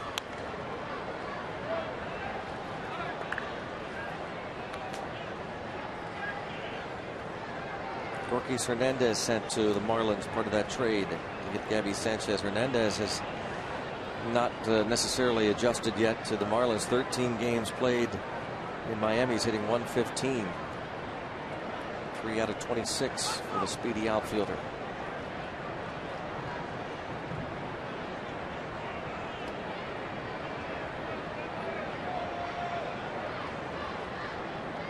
Very efficient work. On top of everything else.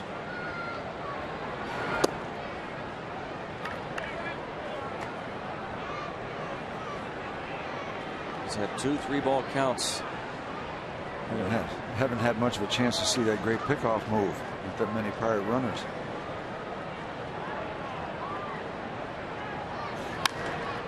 That ball's rifled toward left, and Victorino back over his head and up against the wall. Gabby Sanchez, one of the bright spots tonight for the Pirates with a pair of doubles, ripped to left.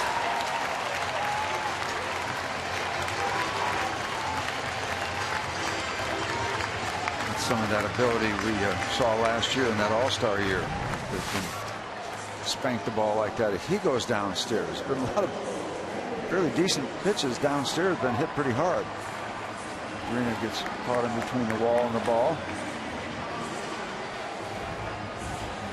See the dent in the wall, about a foot down on the padding. Got out there rather quickly.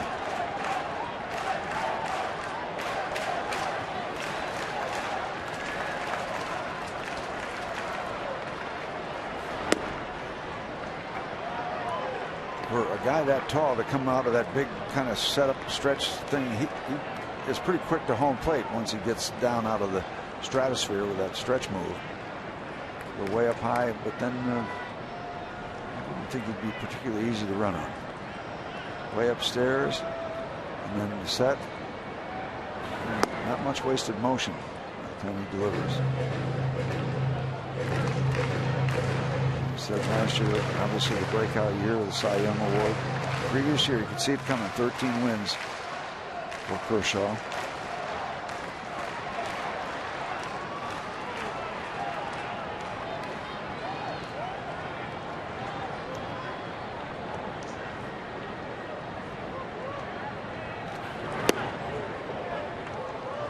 One and two.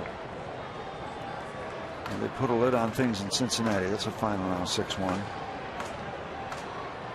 As the Reds continue to surge.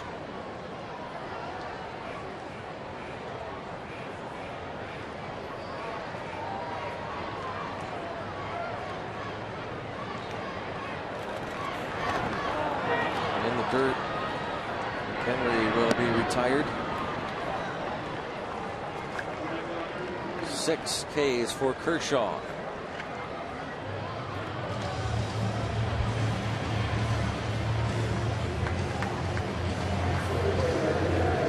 So Gabby Sanchez still at second. Talking things over with Hanley.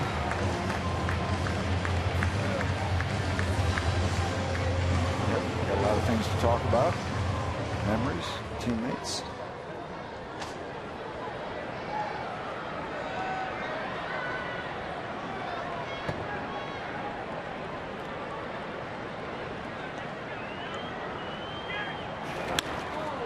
Check swing. Kershaw tried to stab it, couldn't, but Hanley Ramirez gets it and gets Jones. And a close play at first. 9-2 Dodgers.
Pirates Baseball on Root Sports is brought to you by Jeep.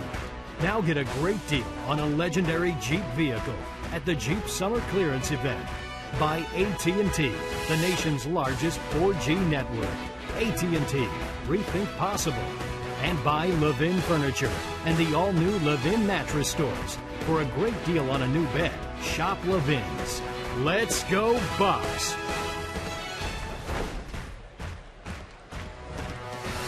A 9-2 lead for the Los Angeles Dodgers. Going to the 8th inning, Clayton Kershaw tried to stab it. He won a Gold Glove last year. Yep. He turns his back, tries to come around. That ball goes past the glove. Oh, almost got him in the face. And up over the other arm. Sheesh. That could have hit him 3 different places. But that's the way it's going for the Dodgers tonight. 4th pitcher of the evening for the Pirates. Wandy Rodriguez, Resop Qualls for a 1/3 of an inning, and now Juan Cruz. So he comes right in, step right up and face Matt Kemp. 26,522 tonight. On hand, unfortunately, seeing the Pirates trail again early. Though they tied it in the 2nd. Ground ball by Kemp, backhanded by Barnes. Oh, look at that move. Slick play. An unorthodox style. Barnes, as soon as he gets that ball, it is on the move. This is pretty smooth. Tough play. Deep in the hole, on the move, throwing back across the body, right on the money. Makes that play pretty much look a lot easier than it is. You know you're going to get some height on that kind of throw because you don't have time to set yourself. It's got to release it and then hope you got the right direction for the flare. That's the way you have to release it. That quick, can't get much on it.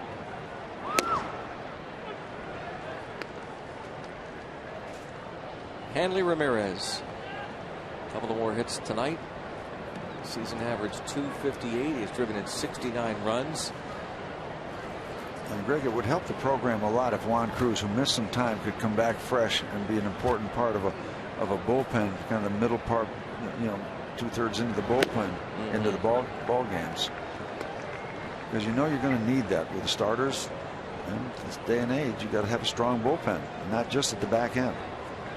You're going to have a lot of times when you're going to have to get 9 outs, maybe more.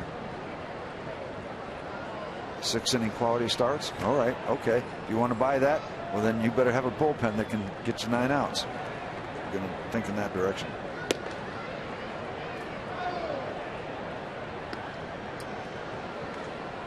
And Ramirez looked as though maybe he thought there was going to be strike 3.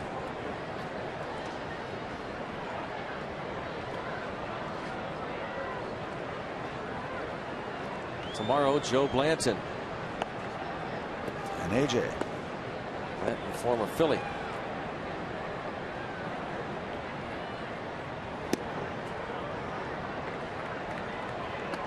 Close.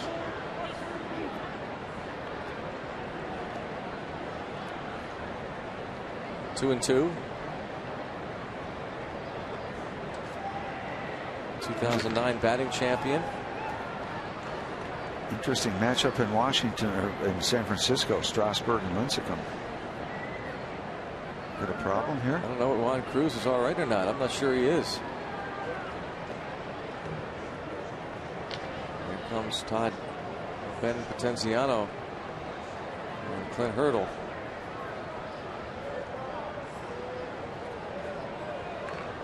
That facial expression tells us no, he is not all right.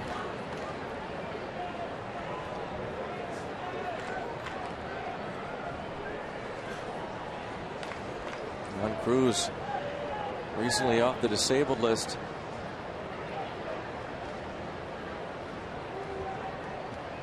Got a couple of strikes on Hanley Ramirez,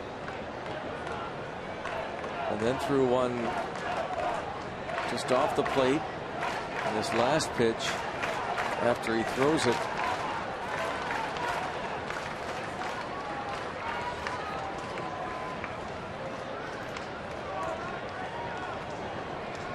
Goes back behind the mound the now. neck there, maybe. Yeah. And gonna try.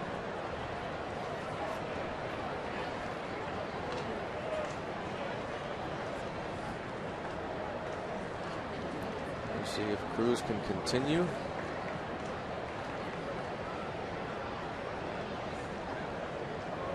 Sometimes you just get a little stinger, a burner. I don't know. Who knows?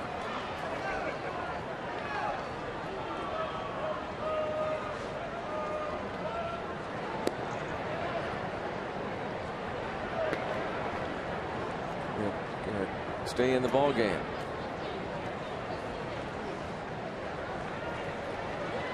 Cruz got the first out. Matt Kemp grounded to deep short. A couple of strikes on Hanley Ramirez. And then a couple of pitches out of the zone. 2-2 count.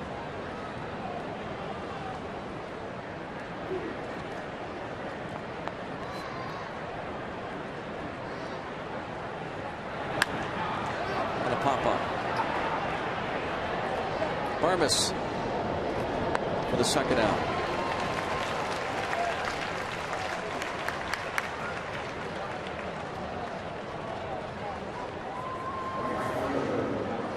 There's Andre Ethier with 3 hits.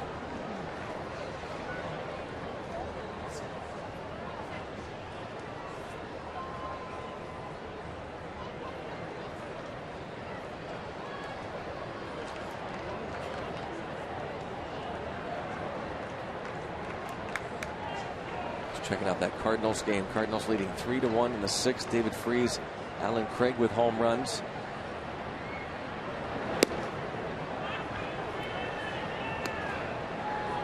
Cardinals, if they hold on and win that, and if the Pirates don't mount a fairly miraculous comeback, they'll be tied with the Cardinals.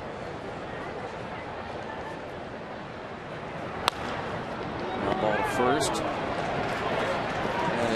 1-2-3 8th inning for Juan Cruz. Go to the bottom of the 8th.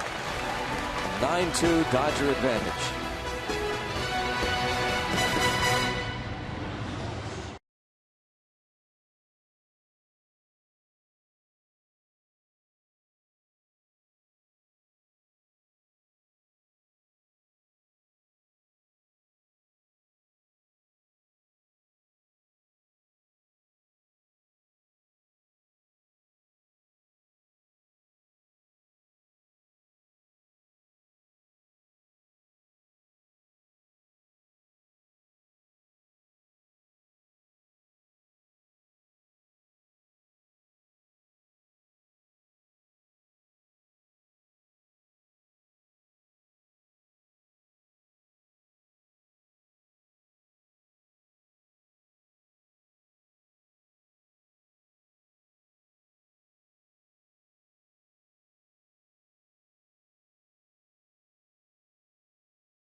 Coach Ray Searage talking to him, and 3 trainers around him. Oh, one is that's back there is Erwin Valencia, the rehab coordinator. Josh Harrison makes a strike. And a surrounding crews checking to see if he's all right.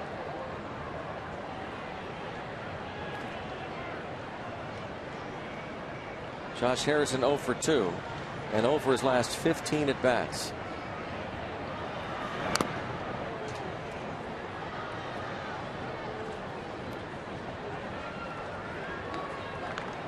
Going to be very interesting to see what the Pirates do. They have an afternoon game tomorrow at 4:05. You only assume that Walker is not going to be available. They're already playing a position player short.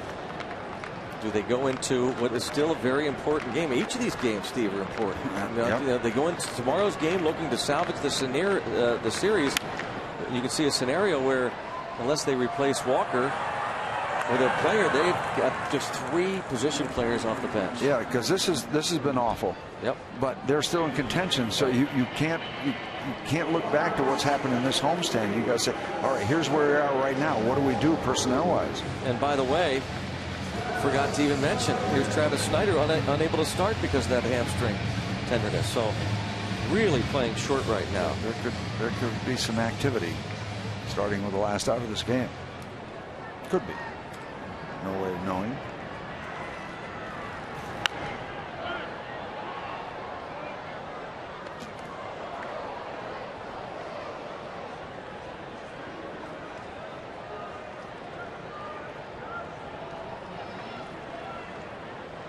Yes, one of the things they had to weigh when they went to this 6-man rotation. They wanted to give some of these guys an extra day's rest between starts. A.J. Burnett did not want that. He had 1 game with the extra day, so they flip-flopped him. He'll go tomorrow on his regular 5th day. But when you do that, it creates a situation where you are short on the bench.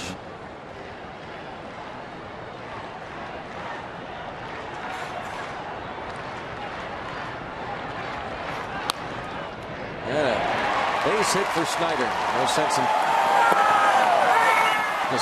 in testing the hamstring, but that's going to be an easy double. You post in there. Off the lefty. Snyder doubles.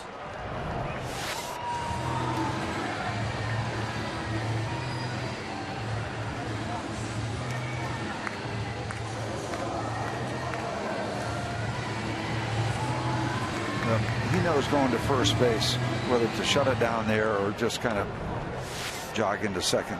If there's going to be any urgency at second base, he probably would just taken a turn and come back. And it's a 9-2 ball game.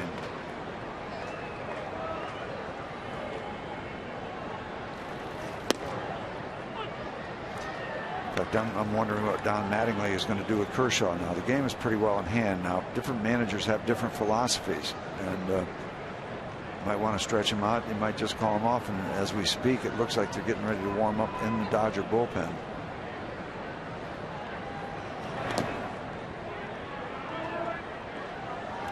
Yep, activity starting, right-hand activity.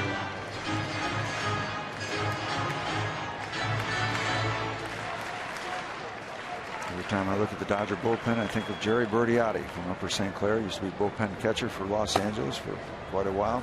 They're still holding forth at the Pizzazz out on Route 19 in the South Hills.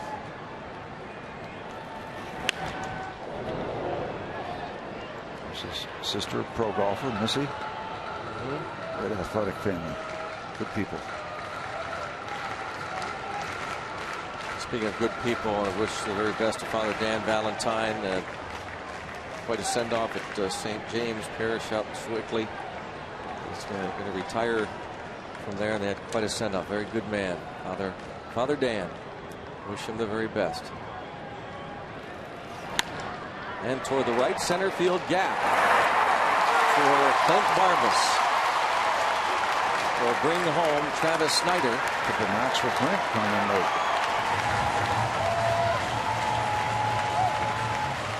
9-3.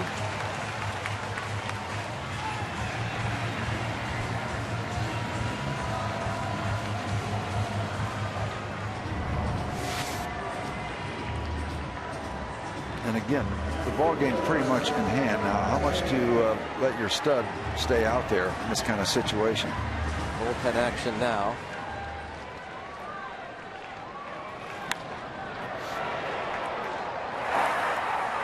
Travis comfortably in. Kershaw now has thrown 100 pitches.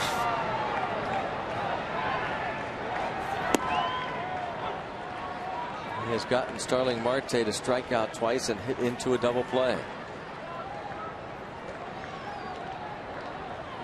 Just a little taste for Starling Marte, but upper level major league pitching.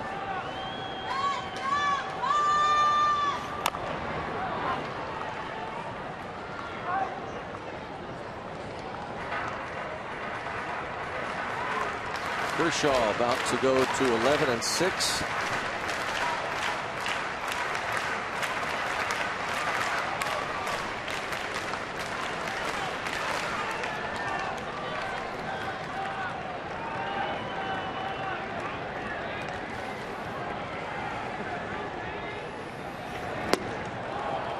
And strikes him out for a third time.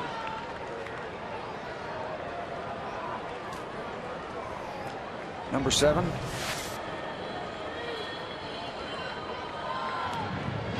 Something off speed. Looks like a little bit of a downer. The curveball straight down.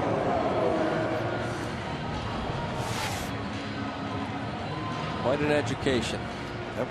Kershaw, the Cy Young Award winner last season, won the Triple Crown, led the majors in ERA, tied for the National League lead with 21 wins. First with 248 strikeouts and strike one on Alvarez. Barmes takes second uncontested. Boy, you take a look at the top 2 spots in the Pirate batting order. Marte and Alvarez. It is not pretty. All for everything with 6 strikeouts. 6 of the 7 strikeouts for Kershaw. This was Walker's spot, but Walker in the first inning, a dislocated finger of his right hand.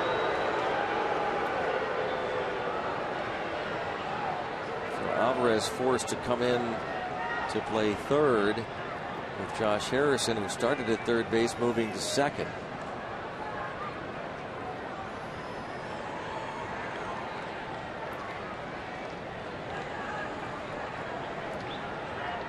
Still just 24 years old, Clayton Kershaw. See how good he is now. Imagine as the years go on how much better he's going to be.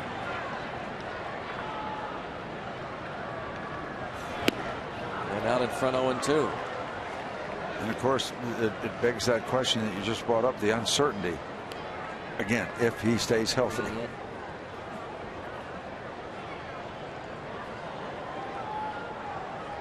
Big, young, strong left-hander, 6'3", 220. He's the 7th player taken in 2006. Very much a blue chipper.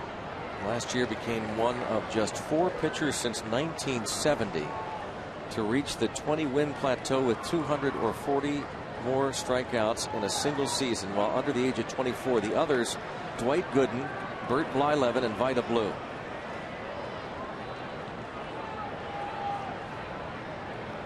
One ball, 2 strikes. Alvarez goes down for the 4th straight time. Certainly a forgettable night for Alvarez, and he can't wait till the Dodgers get out of town. 9-3 ball game.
Get a great discount. Save up to $10 off tickets to any Sunday home game this season when you show your Giant Eagle Advantage card at the PNC Park ticket windows or go to pirates.com/advantage card. Great savings.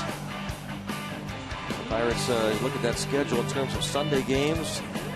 Well, we made mention of the next one, which will be the 26th of this month following the upcoming road trip. That'll be the finale of the series against the Brewers, as Tony Watson comes on.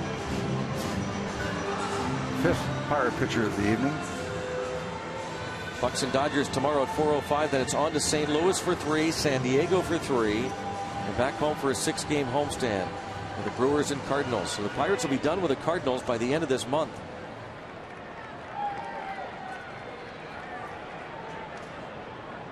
Next 2 weeks, their last 6 games of the season versus the Cardinals. They will play the Reds 6 times in September. Maloney, a pop up to left.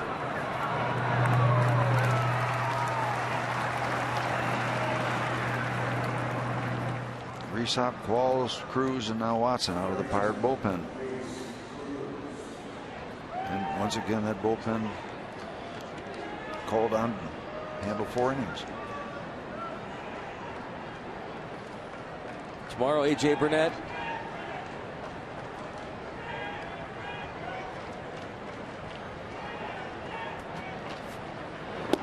Burnett looks to rebound from really one of his, aside from that game in St. Louis, I guess you'd have to say it was his roughest outing.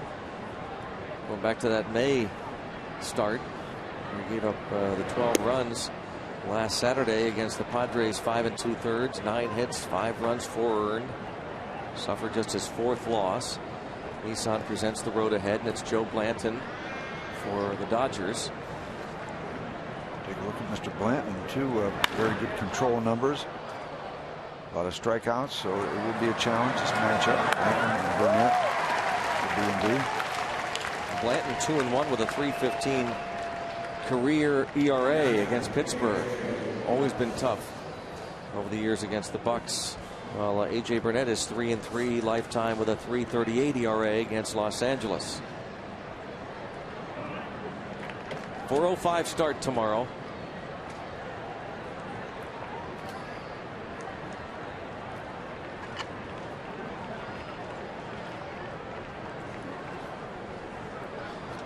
Joe Blanton, 22 starts, 21 walks.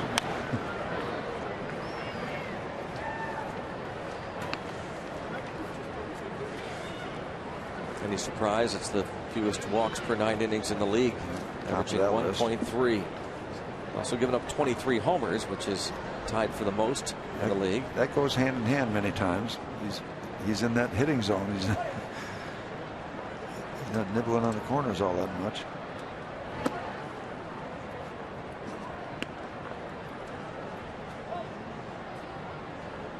Pirates about to go down to the Dodgers for the 12th time in their last 13 games versus LA.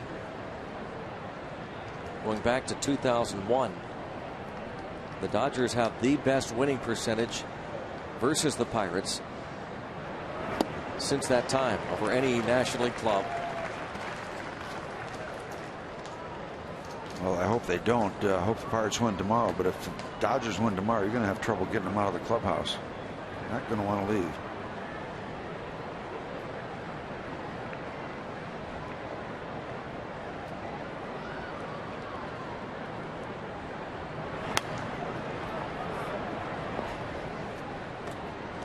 First 3 games of the season in LA, even though the Pirates were swept against the Dodgers at Dodger Stadium, very well played games by the Pirates. They just fell in very tightly pitched contests. Scores of 2-1, 4-1, and 3-2. Really a different story in this series.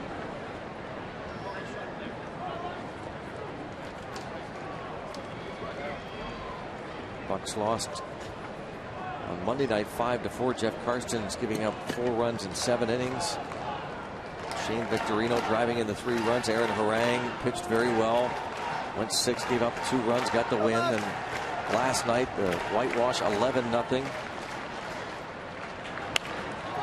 And tonight Wandy Rodriguez was not sharp as Pirates fell behind early, even though Garrett Jones had tied things in the bottom of the second off Kershaw. That was promising, a 1-1 ball game, and even if it was 2-1 in the third after a Juan Rivera sacrifice fly. But once the Dodgers scored twice in the fourth, or 3 times in the fourth inning, felt like the chances were extremely slim. Foul ball.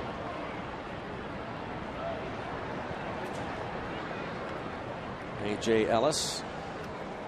Pirates remember an Ellis who wore number 17. The doctor. Teammate Steve's. The doctor.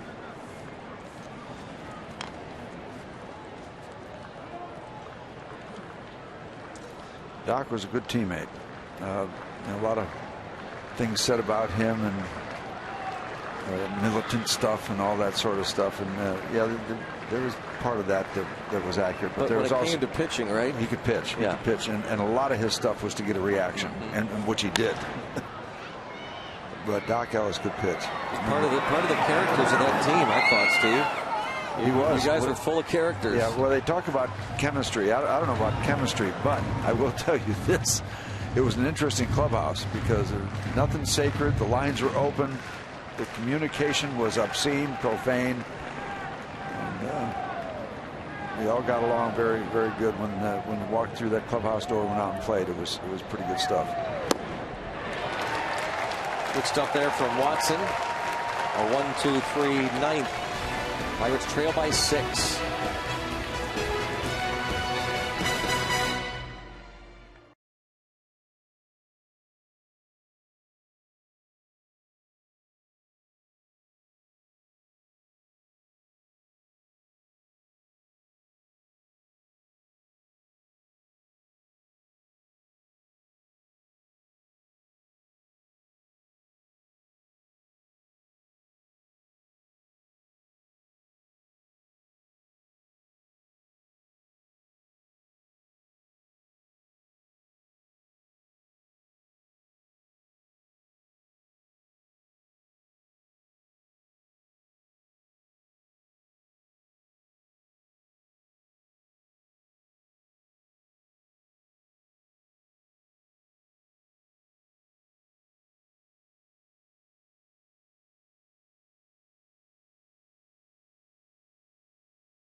Justin Wilson talked about this early, that he was making another start tonight.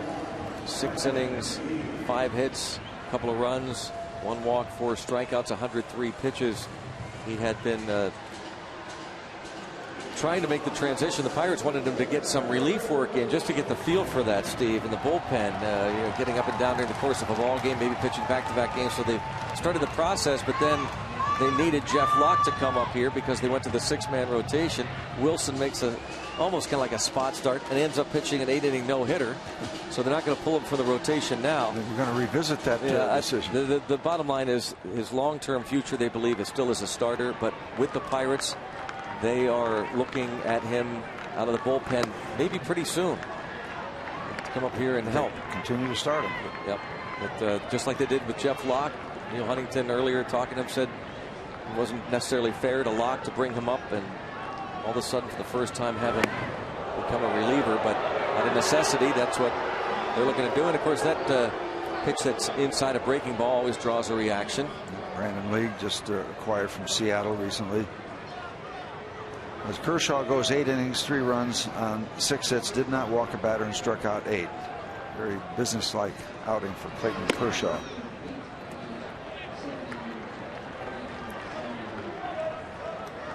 McCutchen homered off of Kershaw.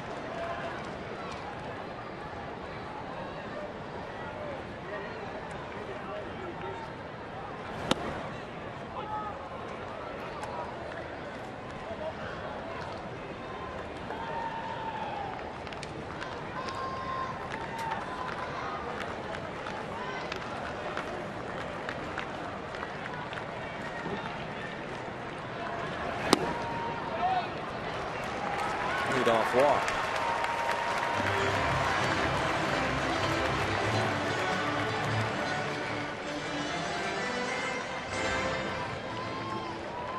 Brandon League, this big lead, walks leadoff man. League was part of that combined no-hitter earlier this season that was thrown by the Seattle Mariners.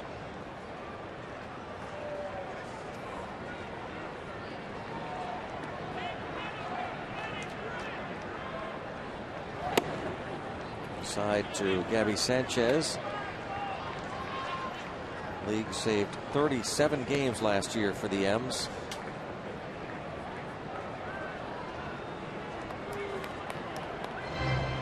It's kind of wild. Felix Hernandez pitches a perfect game tonight for the Mariners, the 23rd perfect game in Major League history. Earlier this season, the Mariners pitching staff threw a combined no-hitter, that game that was started by Kevin Millwood, and Brandon League was a part of that.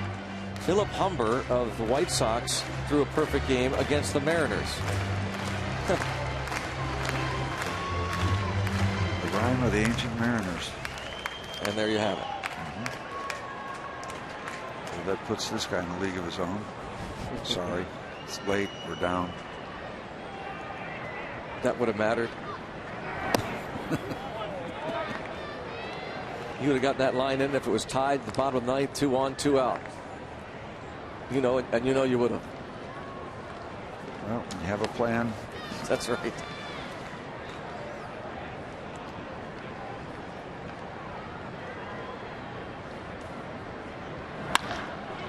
Right to short. Gabby Sanchez, who had a couple of doubles tonight, hits into a double play. And the Pirates down to their last out.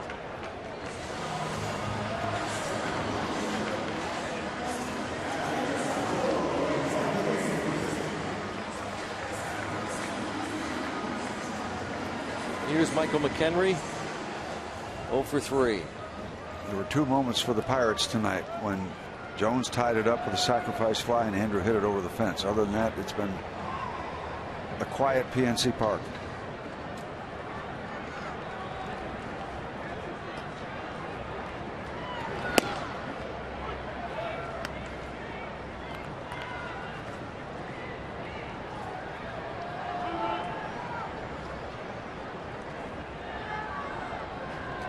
Homestand that got off to such a promising start. When Eric Bedard pitched 7 innings of 2-hit shutout ball against the Diamondbacks a week ago this past Monday. He combined with Jason Grilli and Chad Qualls to toss a 2-hitter.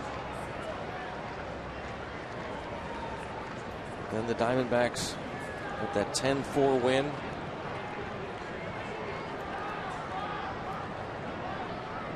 Jason Grilli giving up those runs in the 8th inning.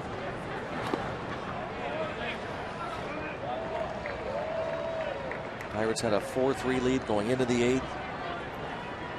The D-backs came back to score 4. And ended up being a laugher when they added 3 more. The Bucks were able to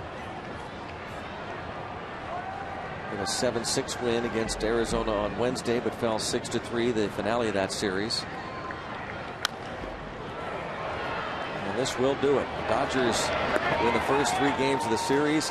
They go to 6-0 against the Pirates on the year. They've won 9 straight over the Pirates going back to last season. And there's not much I can add, Greg. This was not much better than last night as the Dodgers celebrate and continue their work against the Pittsburgh Pirates. They have mastered the Bucks.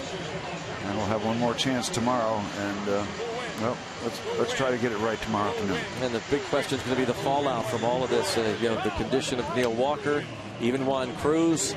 So we could see a different looking roster tomorrow. A lot to talk about. Once again, let's go to